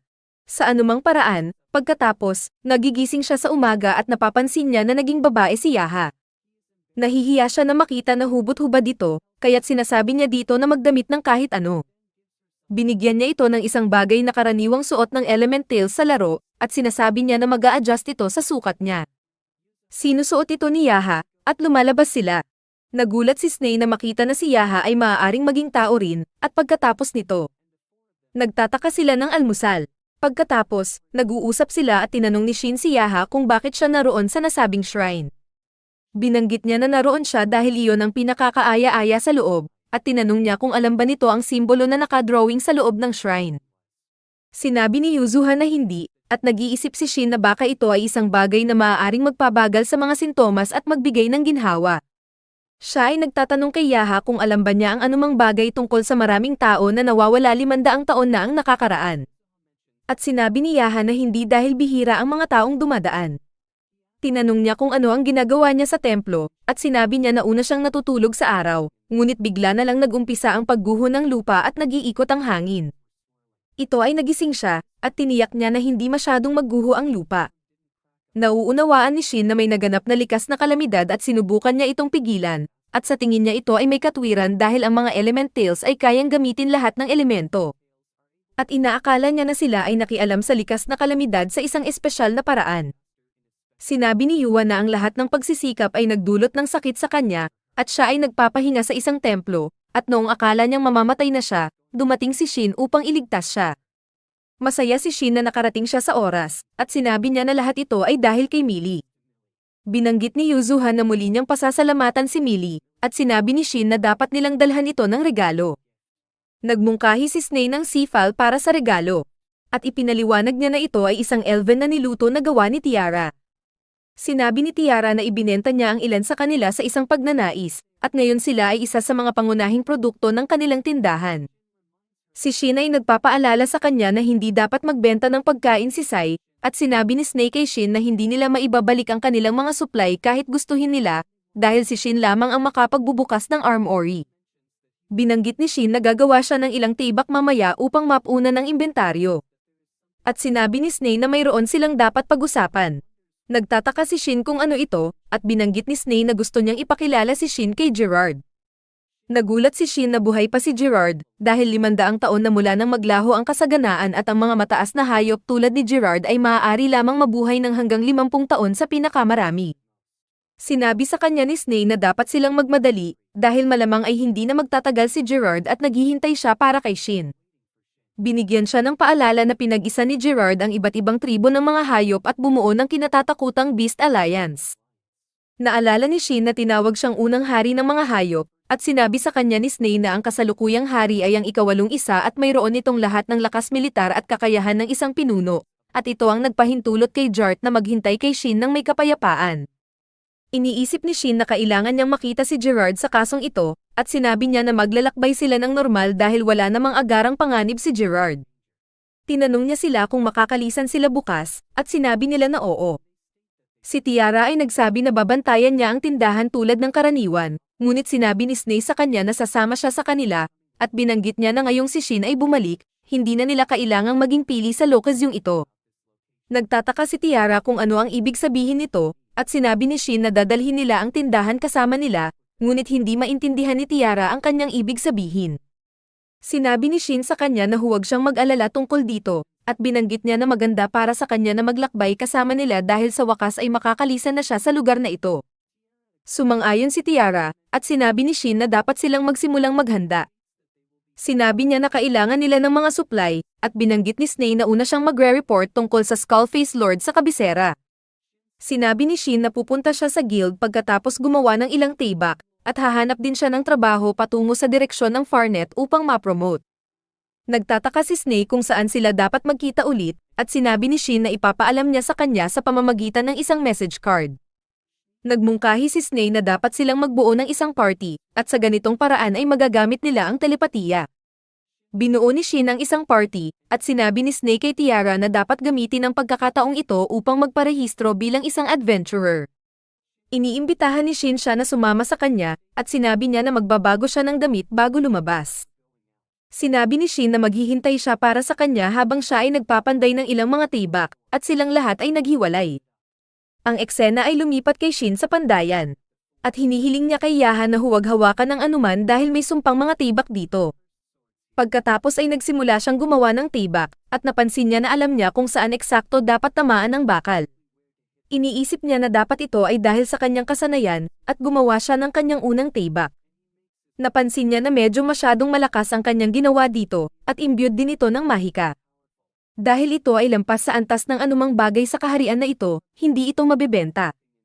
Pagkatapos ay sinubukan niyang gumawa ng higit pang mga tibak habang iniinda. At matapos ang ilang sandali, nakikita natin na gumawa siya ng marami sa mga ito. Pumunta si Tiara roon, at silang dalawa ay lumabas. Tinitigan ni Shin ang dibdib niya, at napansin ito ni Tiara, at bilang parusa, sinabi ni Tiara kay Shin na siya ang magbabayad para sa lahat ngayon. Pagdating sa lungsod, humanga si Tera sa dami ng tao at tinanong kung normal ba na ganito karami ang mga tao dito. Sumagot si Shin na sa mga panahong ito, mas kaunti pa nga ang mga tao. Nakita niya ang elf na labis ang tuwa, kaya nagbiro siya na mag-ingat ito na hindi maliga sa sobrang sigla. Nainsulto ang dalaga na parang tinatrato siyang bata. Di nagtagal, binalaan siya ni Shin na unang-una, kailangan nilang tapusin ang kanilang mga gawain at saka na sila magkakaroon ng oras upang maglibot sa lungsod. Kaya't hinailan ni Tera ang binata sa braso patungo sa guild, at napatawa siya, naalala niyang ilang araw lang ang nakaraan, natatakot pa itong lumabas ng tindahan. Gayunpaman, sa kabila ng paghila sa binata, walang ideya ang elf kung nasaan ang guild, kaya't natawa ito at hinawakan siya sa kamay upang dalhin sa tamang direksyon. Magkahawak kamay sila ng tao, at ang dalagay nakaramdam ng hiya. Pagdating sa guild, nakita ni Shin na ang kanyang card ay nagpakita na siya ay umangat mula rank G papuntang E. Kahit na wala pa siyang natatapos na trabaho. Pinaalala ni Celica na natalo niya ang isang mataas na antas na Skullface at isa pang, ng lahing iyon, at dahil napatunayan ng guild na totoo ito, napagpasyahan nilang i-promote ang adventurer. Binanggit ni Celica na naisa na niyang itaas ang ranggo ng binata diretso sa rank A, ngunit ayon sa kanya, hindi ito magugustuhan ng ibang mga adventurer. Tinanong ng attendant ang relasyon ng binata at ng dalagang katabi niya, at ipinaliwanag niyang nagpasya silang maglakbay ng magkasama sa pagkakataon lamang at nagparehistro ang dalaga bilang miyembro ng guild. Walang paligoy-ligoy, tinanong ni Celica kung siya ba ang kasintahan ni Shin dahil narinig niya na nagho-holding hands ang dalawa sa lungsod. Sabi niya nang may pagkasarkastiko na walang makakatanggi sa napaka-cute na mukha, kaya sinubukan ni Shin na baguhin ang usapan at nagtanong tungkol sa mga sagradong lugar na sinasabing nasira noong pagbagsak ng Glory. Pinagsisihan ni Celica na hindi siya makapagbigay ng impormasyon tungkol doon sa isang hindi pa rank B. Tinanggap ito ni Shin ng maayos at nagtanong kung may trabaho siyang magagawa papunta sa Farnet. Kaya't inirekomenda ng empleyado ang pag-escort sa isang karwahe patungo sa Baron Checkpoint na hiniling ng isang nagngangalang Nak. Tinanggap ni Shin at Terra ang mungkahi at ipinaalam ni Celica sa kanila na ang convoy ay aalis ngayong hapon kapag tumunog ang kampana ng 3 beses at na may 2 pang adventurer na kasama sa serbisyong ito. Kaya't mayroon pa silang oras bago magsimula ang misyon, kaya iminungkahi ni Shin na maglakad-lakad sila sa lungsod patungo sa simbahan. Samantala, sinamantala nila ang pagkakataong ito upang bisitahin ang mga tindahan at panaderya doon, at tila masaya si Shin na ibahagi ang sandaling ito ng kasiyahan kasama si Terra. Pagdating sa simbahan, nakita nila si Leia sa pasukan, at ipinakilala ni Terra ang sarili bilang empleyado ng Moon Sanctuary.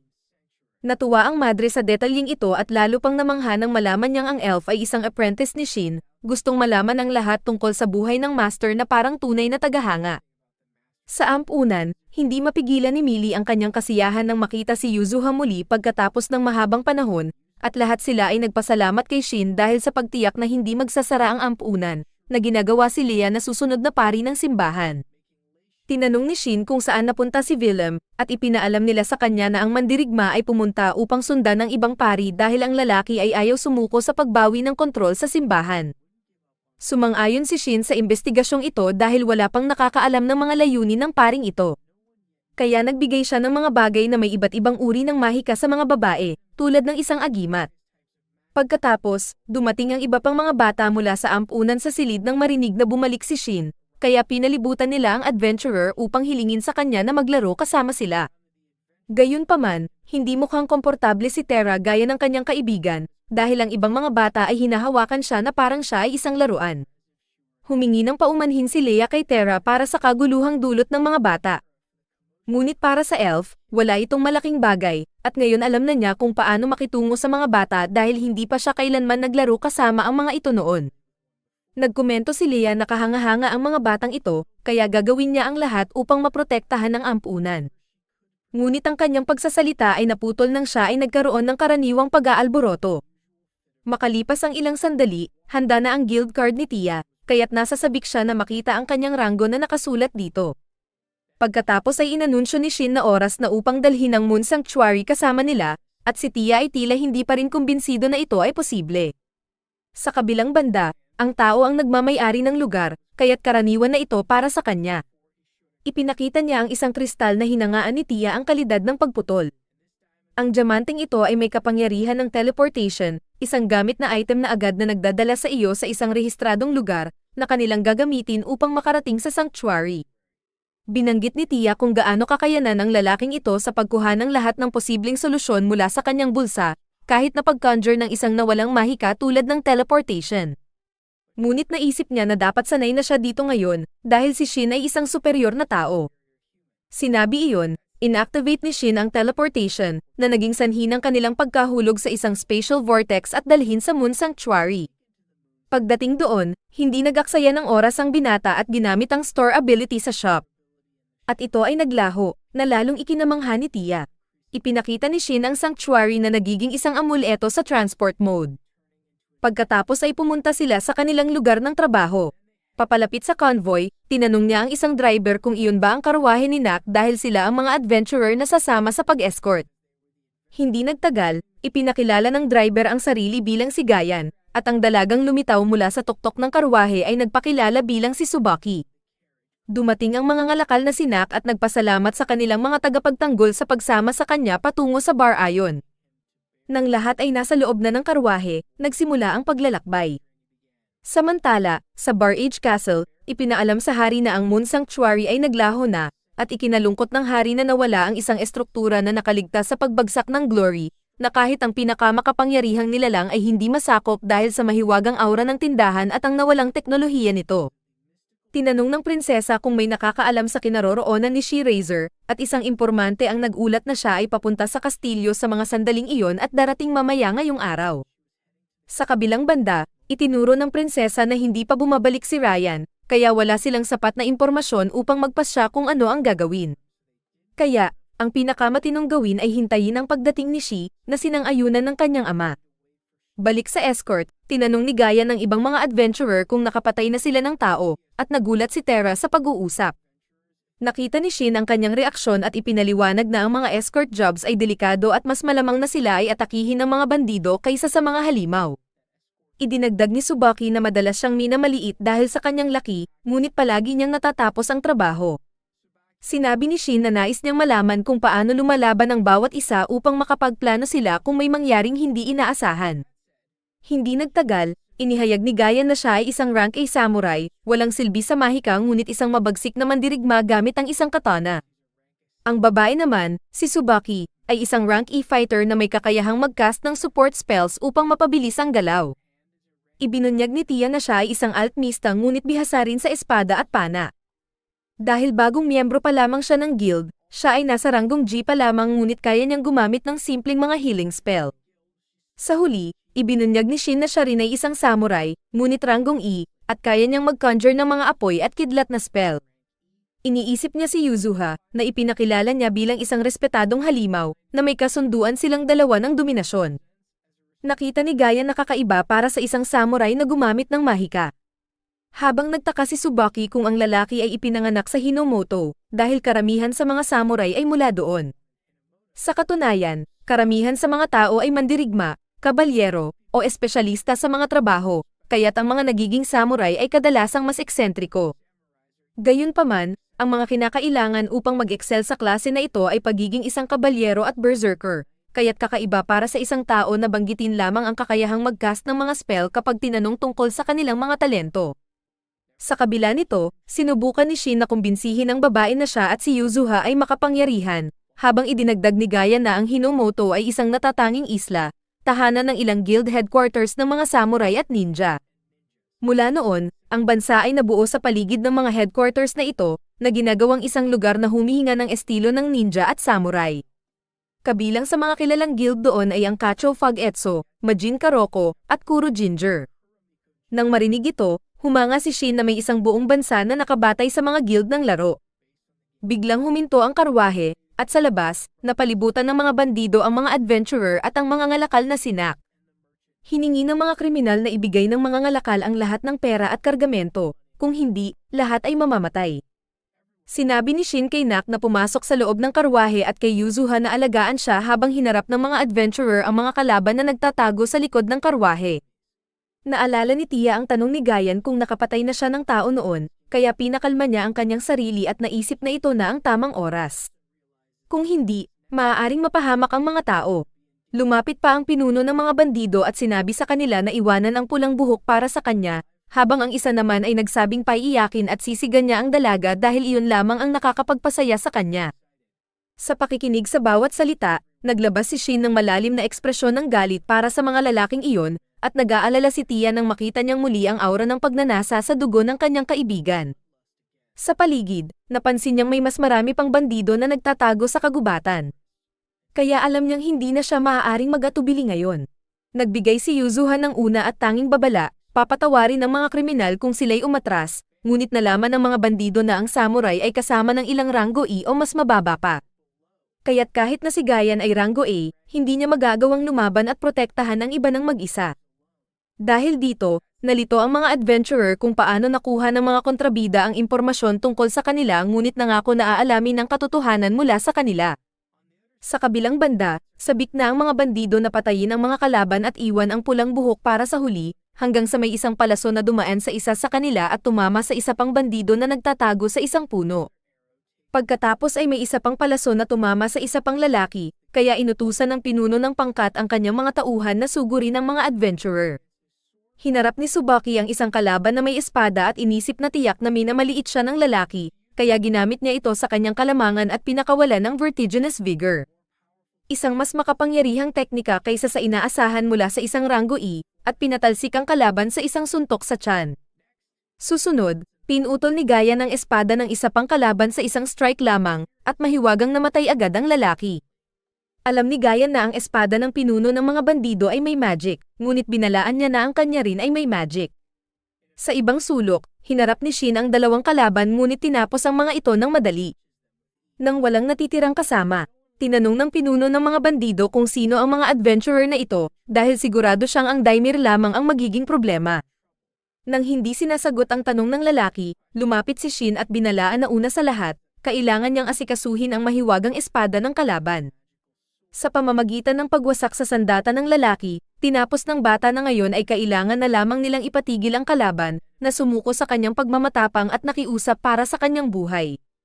Sa loob, tinanong ni Nak kung tapos na ang labanan. Habang ang kriminal ay patuloy na nagbabanta sa grupo kahit na siya'y napasuko na. Pagkatapos, itinutok ni Shin ang kanyang espada sa kanya at tinanong kung saan nila nakuha ang impormasyon tungkol sa escort. Gayunpaman, biglang hinailan ni Tia ang lalaki at niyakap siya ng mahigpit, sinusubukang pahupain ang kanyang masamang aura at ibalik siya sa normal. Nang gumana ito, agad siyang umalis mula doon upang hindi makaabala sa patuloy na interogasyon. Tinanong ni Shin si Tsubaki kung ano ang nangyari. Ngunit walang may ideya. Sa parehong oras, nahihiya si Terra sa kanyang ginawa, ngunit naalala niya ang ginawa ng kanyang master upang pakalmihin siya noon. Gayunpaman, wala siyang ideya kung paano niya haharapin ang lalaki mula ngayon. Ang eksena ay nagputol papunta kina Shin at ang iba pa na ipinagpapatuloy ang kanilang paglalakbay sakay ng karwahe. Ipinabatid ni Gan sa iba na sinubukan ng mga bandido na sakupin ang karwaheng ito upang maghanap ng mga bagay na konektado sa simbahan. Hindi nila alam kung ano eksakto ang hinahanap nila, at hindi makapaniwala si Tsubaki na inatake sila nang hindi alam kung ano ang kukunin. Sinabi ni Dan na balak nilang patayin sila at kunin ang buong karwahe. Naalala ni Shin na sinabi ng mga madre na kailangan nila ng opisyal na autorisasyon mula sa punong tanggapan ng simbahan upang italaga ang susunod na pinuno. At nagtataka siya kung mayroong nagtatangkang pigilan ito. Iniisip niya na tama ang naging desisyon niya nang siya ay nagpasya na samahan ng karwaheng ito. Ang eksena ay nagputol papunta sa kanila sa Berium. Nagpasalamat si Nox sa mga adventurer sa pagtulong sa kanya na makarating ng ligtas at binigyan sila ng mga sertipiko upang ipakita na natapos na nila ang trabaho. Sinabi niya na aasa siya muli sa kanila kung kailangan niya ng tulong. Matapos kolektahin ang kanilang mga gantimpala sa guild ng mga adventurer, nagpasya ang dalawang grupo na maghiwalay. Binanggit ni Gayan at Tsubaki na pupunta sila sa Kilmon at umaasa silang magkikita silang muli balang araw. Umalis na sila.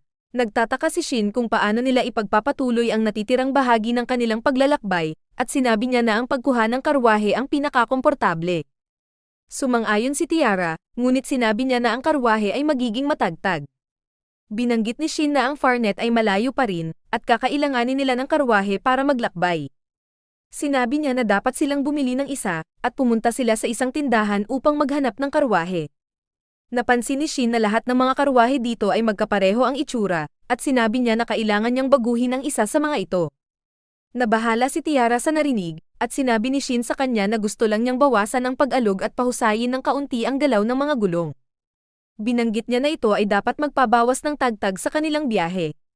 Kinumpirma ni Tiara sa kanya na ang karwahe ay hindi gagalaw ng walang mga kabayo o lilipad sa himpapawid pagkatapos ng mga pagbabago. Sinabi ni Shin na hindi ito mangyayari, at napansin ni Tiara na hindi itinanggi ni Shin ito.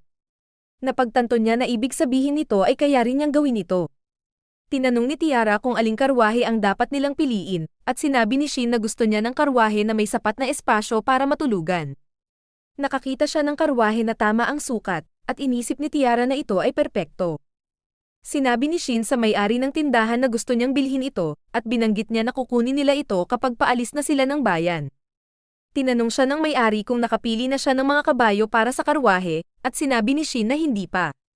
Sinabi ng may-ari na dapat silang kumuha ng mga kabayo na may malalakas na binti kung gusto nila ang karwaheng ito, at marahil dapat silang bumili ng 2 kabayo dahil medyo mabigat ito para sa isa.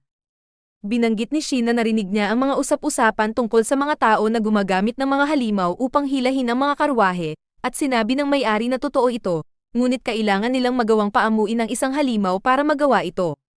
Nagpasalamat si Shin sa impormasyon, at umalis na siya sa tindahan. Pagkatapos, nakatanggap siya ng telepatikong tawag mula kay Shanae, at sinabi niya na natapos na niya ang kanyang negosyo sa kaharian. Tinanong siya kung nasaan siya ngayon, at sinabi ni Shin na kabibili lang nila ng karwahe sa Berium. Binanggit niya na kailangan na nilang maghanap ng mga kabayo, at sinabi ni Shanae na siya ang huhuli ng halimaw para hilahin ang karwahe. Sinabi niya na darating siya sa Berium sa loob ng 1 araw. At hiniling niya kay Shin na hintayin siya doon. Pumayag si Shin, at sinabi niya kay Shanae na huwag magmadali. Sinabi ni Shanae na labis na nag-aalala ang kastilyo sa biglaang pagkawala ng Moon Sanctum, at hindi makapaniwala si Shin dito. Sinabi ni Shanae na hinahanap ng lahat si Hale, at binanggit niya na ito ay makakabuti sa kanila, dahil naiirita na siya sa walang tigil na paglalangis habang sinusubukan nilang obserbahan at rekrutin siya. Sinabi ni Shin sa kanya na tiyak na naging mahirap ito para sa kanya. At naiintindihan niya na anumang kaharian na nais palakasin ang kanilang militar ay gusto siyang mapasama sa kanilang panig. Sinabi ni Shanae na isang kaharian pa nga ang nangahas na angkinin ang Moon Sanctum, at naisipan niyang lipulin ang buong bansa. Sinabi ni Shin na marahil inisip nila na makukuha siya kung makuha nila ang Moon Sanctum, at binanggit ni Shanae na mayroon ding mga taong nagmungkahi ng kasal. Inisip ni Shin na ito ay tila makatotohanan, dahil ginawa niyang napakaganda ni Shanae. At tinanong siya ni Shanae kung nagseselos siya. Sinabi ni Shin na medyo nagseselos siya, at natuwa si Shanae sa narinig. Binanggit niya na ipaalam ni Shin sa kanya kung makakakita siya ng isang ina matutuluyan, at sinabi ni Shin na gagawin niya ito.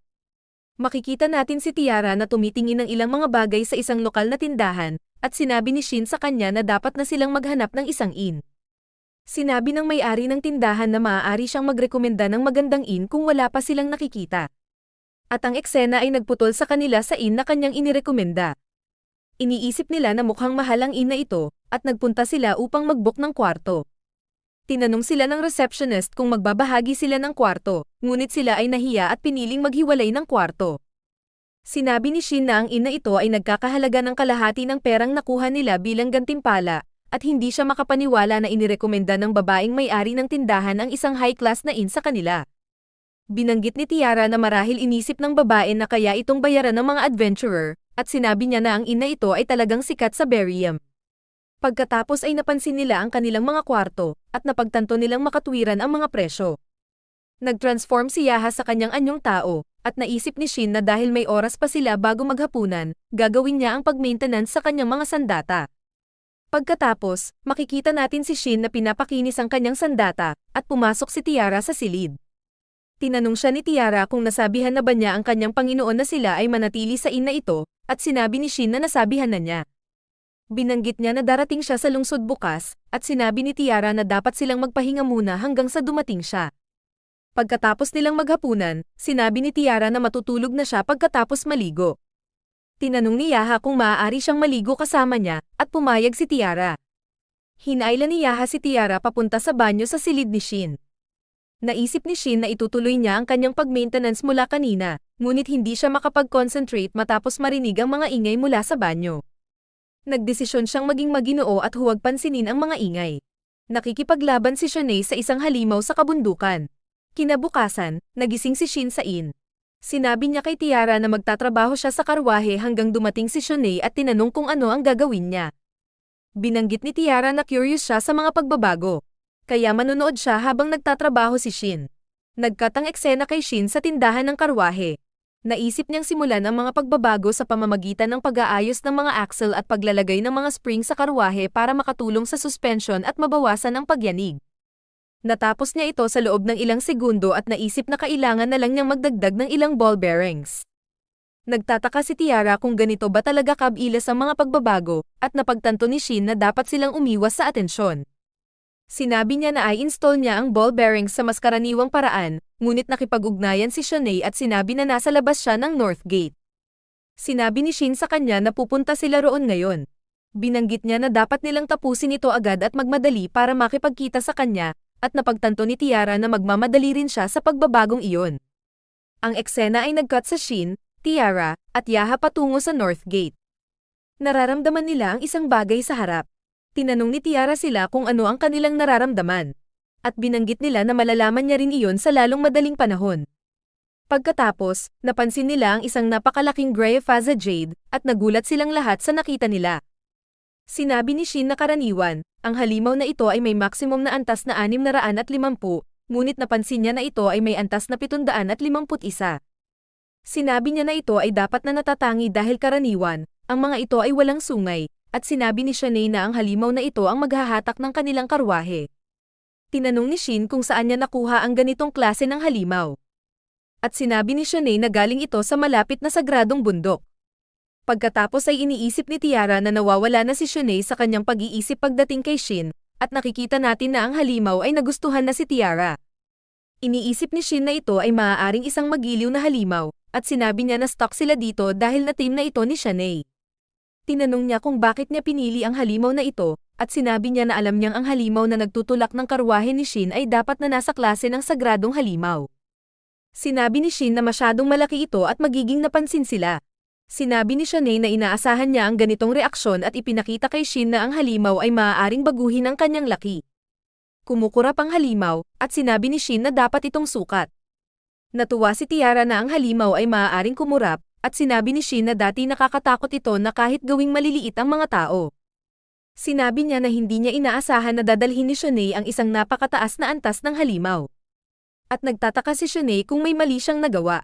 Sinabi ni Tiara na hindi gaanong iniisip ng karamihan ang paggamit ng isang sagradong halimaw para magtulak ng karwahe, at malungkot si Shanae na hindi ito gusto ng iba. Sinubukan ni Shin na pasayahin siya at sinabi na masaya siya na may kakaibang sagradong halimaw na nagtutulak ng kanyang karwahe. Kinausap ni Yaha ang sagradong halimaw, at sinabi niya na ito ay nagsasabi na maaari silang umasa sa kanya. Nagugulat si Shin na ang mga halimaw ay maaaring mag-usap sa isa't isa at nagtataka kung ano ang pangalan ng halimaw na ito. Sinabi ni Shanae sa kanya na ang pangalan nito ay Shimmer dahil ito ay may kakayahan sa ilusyon at kidlat na kasanayan. Pagkatapos, sinasama nila si Shimmer sa karwahe at hinihiling sa kanya na dalhin sila sa fete. Lumabas sila, at iniisip ni Shin na ito ay pakiramdam na kahanga-hanga. Napapansin ni Tiara na ang karwahe na ito ay hindi nakakabulabog, at sinabi ni Shanae na ito ay mas mahusay pa kaysa sa karo ng hari. Nakikita natin si Yaha na nakikipag-usap kay Shimmer sa daan, at tinanong ni Shin kung tungkol saan sila nag-uusap. Sinabi niya na tungkol ito sa kabataan ni Shimmer at ipinaliwanag na noon, si Shimmer at ang kanyang ina ay nagpapamahala sa sagradong bundok ngunit isang manlalakbay ang pumatay sa kanyang ina, at si Shimmer lamang ang natirang buhay. Ito ay nagpaparamdam ng sama ng loob kay Shin dahil dati niyang ginagawa ang parehong bagay nang ang mundo ay isang laro pa lamang. Sinabi ni Yuz na pagkatapos nito, tumakas si Shimmer ng mabilis at siya ay iniligtas ng isang engkanto na babae. Pagkatapos, siya ay nagtrabaho upang maging mas malakas at bumalik sa sagradong bundok. Nagtataka si Shanae kung ito ba ang dahilan kung bakit hindi nag-iingat si Shimmer sa paligid niya, at sinabi ni Yuz na sinundan ni Shimmer siya dahil pamilyar sa kanya ang amoy. Binanggit niya na maaaring amuyin ni Shimmer ang amoy ni Tiara sa Shanae, at nagtataka si Shin kung si Tiara ba ang babaeng nagligtas kay Shimmer. Sinabi ni Yuzuha na tama siya, at naalala ni Tiara na siya nga ang nagligtas ng isang sugatang tuta noong siya ay bata pa. Binanggit ni Hiza na sinabi ni Shimmer na nakilala niya siya 100 taon na ang nakakaraan, at napagtanto ni Tiara na siya nga ang parehong tuta na kanyang iniligtas noon. Sinabi ni Shanae na sa ganitong kaso, iaalok niya ang pagmamayari kay Tiara, at binanggit niya na hindi dapat magkaroon ng anumang problema dito basta tanggapin ito ng dalawa. Pagkatapos, binasag ni Shanae ang kanyang kontrata kay Shimmer, at bumuo ng kontrata si Tiara sa kanya. Ito ay halos nagpapalipad sa kanya, at sinuportahan siya ni Shin. Sinabi niya na bigla siyang nahihina, at nag-aalala si Shimmer sa kanya, ngunit binanggit niya na kailangan lang niya ng kaunting pahinga. Pagkatapos, ang eksena ay nagkat sa grupo na nagkakamping sa gubat sa gabi, at nagtanong si Shin kay Shanae kung pinahintulutan niya si Tiara na magkaroon ng shimmer upang maprotektahan siya.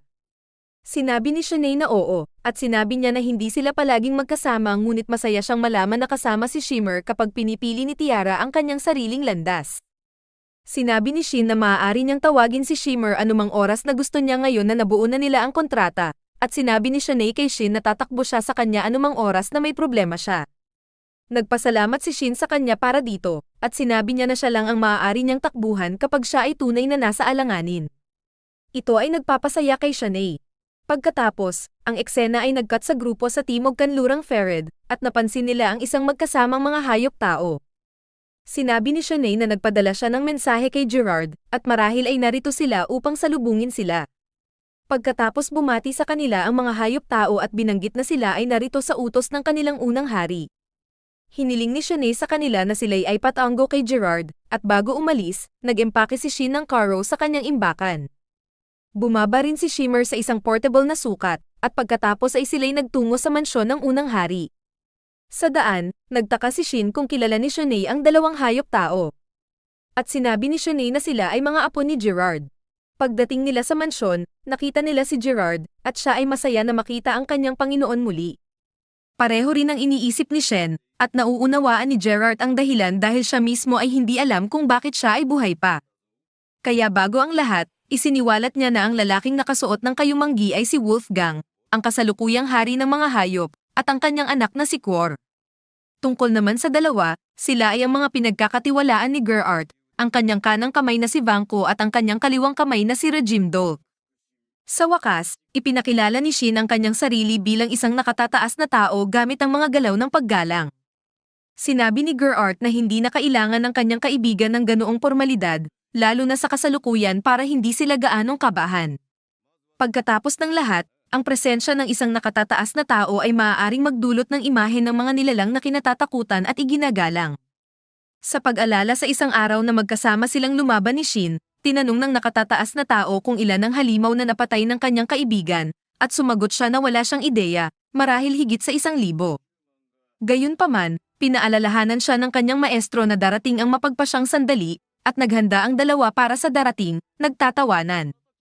Sa kasalukuyan, wala silang ideya kung paano sila nakaligtas noong araw na iyon.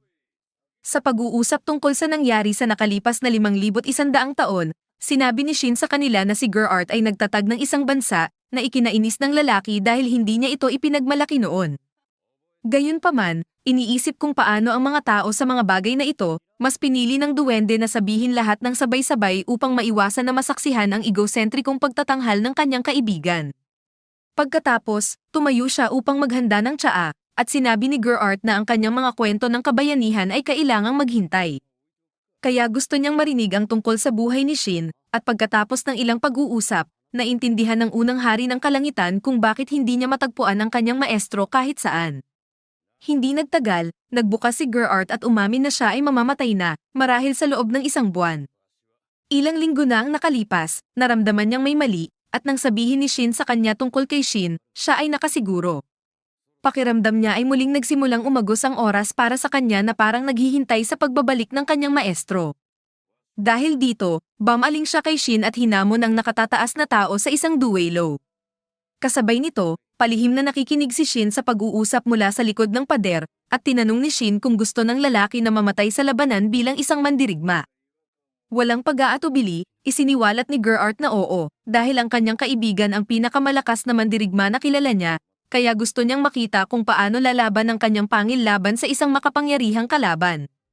Medyo nag-aalinlangan, tinanggap ni Shin ang hamon, at pilit pinipigilan ni Shin ang kanyang luha habang siya ay umaalis. Tinanong ni Shin kung alam ng lahat ang tungkol sa habang buhay ng hari ng kalangitan, at ipinaliwanag niya na sinabi na niya ito sa lahat at gagawin din niya ang pareho tungkol sa duelo na ito dahil ayaw niyang itago ang kahit ano kan inuman. Dahil dito, naniniwala si Gerard na naintindihan ni Vanko at Regime ang kanyang nais dahil magkasama silang lahat na lumaban mula nang mawala si Shin. Ang dalawa ay kabilang sa pinakamatagal ng nabubuhay na uri ng beast, ngunit ang tatlo ay matanda na ngayon. Sa makatuwid, oras na para palayain ang bansang ito mula sa kanilang impluensya. Sabi ni Shin na narinig niya na si Wolfgang ay isang natatanging pinuno, na sinang-ayunan ni Geralt, na binibigyang diin kung gaano siya kasidhi para sa mga tao at sa makatuwid ay isang mahusay na kahalili upang pamunuan ang teritoryo. Habang bumabagsak ang usapin, tinipon ni Geralt ang kanyang tapat na mga alagad para sa isang personal na pahayag. Sa wakas, inihayag niya na natagpuan niya na ang lugar kung saan siya mamamatay. Tinanong ni Wolfgang kung ano ang ibig sabihin nito, kaya't ipinaalala ng Celestial King sa kanya na sinabi na niya kung gaano karaming oras ang natitira sa kanyang buhay. Para sa kadahilanang iyon, inanyayahan niya si Shin sa isang duelo sa loob ng 1 linggo bago siya mamatay sa natural na dahilan. Kahit sa harap ng balita, ang kanyang dalawang bisig ay nananatiling kalmado dahil sila ay lubos na may karanasan, ngunit tinanong ni Ikwor kung paano sila nananatiling kalmado sa harap ng gayong nakakawasak na revelasyon. Matiyag ang ipinaliwanag ni Jard na nabuhay siya ng mahabang buhay kung saan nakita niya ang mga kasama na bumagsak, ang kanilang mga anak na namatay, at kahit inalagaan ang kanilang mga apo sa kanilang mga deathbed. Isinasaalang-alang ang lahat ng ito, naniniwala si Jay na wala na siyang dahilan para mabuhay at idinagdag na lalaban sila sa Rua Forest. Ito ang huling at pinakadakilang labanan ng kanyang buhay, kaya't nais niyang masaksihan ng lahat ang sandaling ito. Samantala, pinapanood ni Chin ang mga bituin at nagmumuni-muni mag-isa tungkol sa duel na ito. Nang sa wakas ay nagtagumpay siyang makita muli si Geralt, lumapit si Yua at tinanong ang bata kung okay lang siya. Sinabi niyang oo na may pamilyar na ngiti sa kanyang mukha hanggang sa tumingin siya pabalik sa langit na may fox sa kanyang kandangan. Katulad nito, ginawa rin ni Geralt ang parehong bagay bilang kanyang guro, na naaalala ang pagsisisi na naramdaman niya nang nawala si Shin. Kahit isa lang, ito ay isang malaking pagsisisi. Ayon sa Celestial King, ang mundo ay mapurol nang wala ang presensya ng bata, at isinuko pa niya ang kanyang hiling sa pag-aakalang hindi ito matutupad. Para sa lahat ng ito, pinasalamatan niya ang kanyang guro. Sa mga sumunod na araw, ginaising ni Yuzu si Shin na may kabaitan ng isang mamet, at araw-araw silang nagbabahagi ng agahan. Pagkatapos ng mahabang panahon ng pagkakahiwalay, binawi ng mga kaibigan ang oras na nawala sa pamamagitan ng pagbabahagi ng kanilang mga karanasan at tagumpay sa mahabang panahong sila'y nagkahiwalay, at gaya ng dati, pinahanga ni Shin ang lahat sa kanyang malawak na kakayahan bilang isang nakatataas na tao. Sa wakas, ibinalik ng panday sa perpektong kondisyon ang mga combat gauntlet ng kanyang kasama, at ang pagiging perpekto ng sandata ay nagbalik ng mga lumang alaala sa isip ng may karanasang mandirigma, na nagpasalamat sa batang lalaki para sa dakilang gawaing ito. Susunod, naalala niya na bukas na ang malaking araw, at kahit wala siyang pakialam, gusto niyang malaman kung iiwan ba ng bata si SH kung makakahanap siya ng paraan upang makabalik sa kanyang mundo. Kaya, naalala ang bawat sandaling ginugol sa kanyang dakilang kaibigang duwende, sumagot si Shin ng oo, na ikinagulat ni Geralt. Ibinunyag ng batang lalaki na ito ang dahilan kung bakit siya patuloy na lumalaban. Sabi pa niya, sana may paraan upang malutas ang lahat ng sabay-sabay para sa kanya at para sa duwende, gaya ng iniisip niya noong bata pa siya. Maaari niyang tanggalin ang lahat ng nasa paligid niya at makuha ang gusto niya, na isang masayang wakas kung saan lahat ay magiging masaya magpakailanman. Tumawa si Jay at binigyang diin kung gaano kalayo sila mula sa pangarap na iyon, at pagkatapos ay inamin na inaabangan niya ang bukas, isang pakiramdam na ibinabahagi rin ni Shin. Habang sumisikat ang araw para sa dakilang okasyon, nakahanda si Jay, katawan at kaluluwa, para sa duelo. Pagdating sa itinakdang lugar, tinanong ni Shin si Shin na kontrolin ang anumang spell na lilihis mula sa lugar ng labanan, at tiniyak ng elf na maaari silang lumaban ng walang pag-aalala.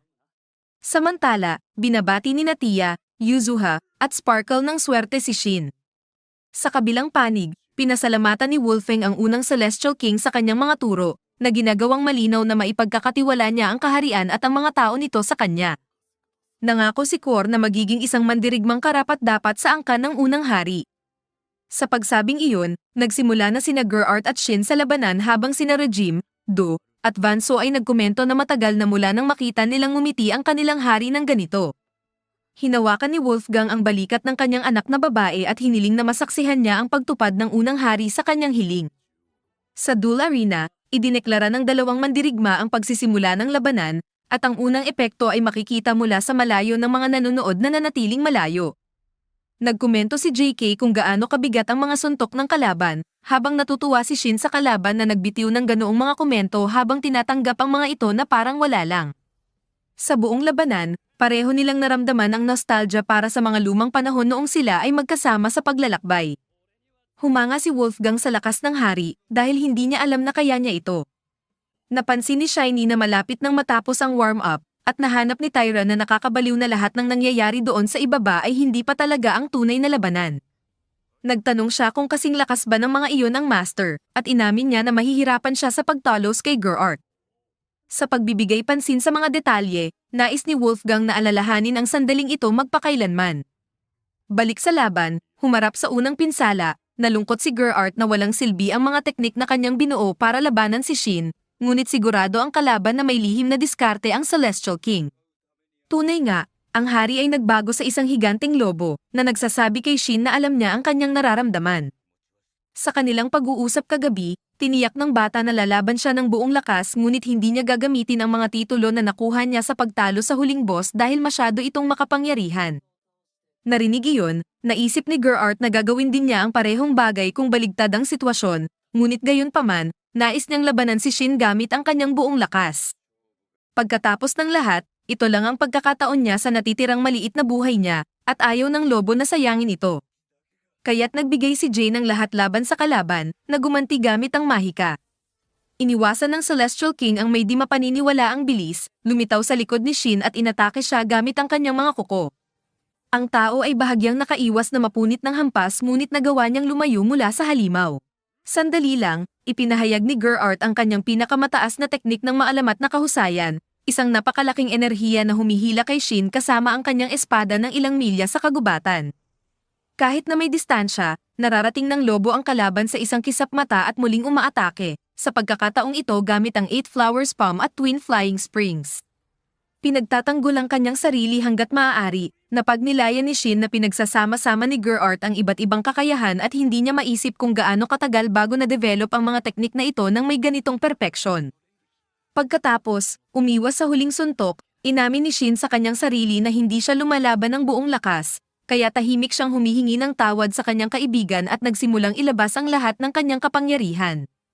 Sumigaw si Geralt na ito ang tamang diwa, at pagkatapos ay sabay silang nagpalabas ng mga abilidad na nagbanggaan na may matinding epekto na nagdulot ng pag-aalala kay Quor sa labanan. Pinilit ni Geralt ang kanyang kakayahan at naputol ang espada ng kalaban na nag-iwan sa kanya na walang kalaban-laban sa isang suntok. Gayunpaman, nang siya ay papalapit na kay Shin, biglang nagkaroon ng hindi inaasahang reaksyon ang lobo na nagdulot ng pagdura ng dugo. Bumalik sa kanyang anyong tao, napagtanto niya na ito na ang kanyang wakas habang humahanga si Shin sa muntik ng tamaan. Sa mga ganitong kadahilanan, naniniwala ang Celestial King na nabuhay siya ng maayos sa loob ng 500 taon para dumating sa isang laban-laban sa isang celestial na tao at matamaan siya sa anumang paraan. Sa wakas, natupad ang kanyang hangarin. Bilang gantimpala sa pagtama kay Shin, humiling si Geralt ng pabor mula sa kanyang kaibigan bilang kabayaran. Una, tiniyak niya na masaya siyang nakipaglaban kay Shin ng buong lakas, ngunit sa kaibuturan, naniniwala siyang mayroong higit pa roon. Kaya, walang sinabi si Shin, pagkatapos ay lumayo at naglabas ng napakalaking dami ng mana na wala ni isa sa mga naroroon ang may ideya na posible ang ganitong laki. Nakita ang anomalya ng enerhiya na iyon, napagtanto ni Geralt na ang bata ay talagang walang kapantay, at pagkatapos ay nagpaalam sa kanyang kaibigan. Sa sinabi nito, ganoon din ang ginawa ni Shin habang nagpapalaganap ng kanyang mana hanggang sa punto ng pagkuha ng buhay ni Geralt. Pagkatapos ng laban, bumalik si Shin sa kanyang mga kaibigan dala ang katawan ng unang Celestial King, at nagmadaling lumapit ang mga tauhan ni Geralt sa tabi ng kanilang Panginoon.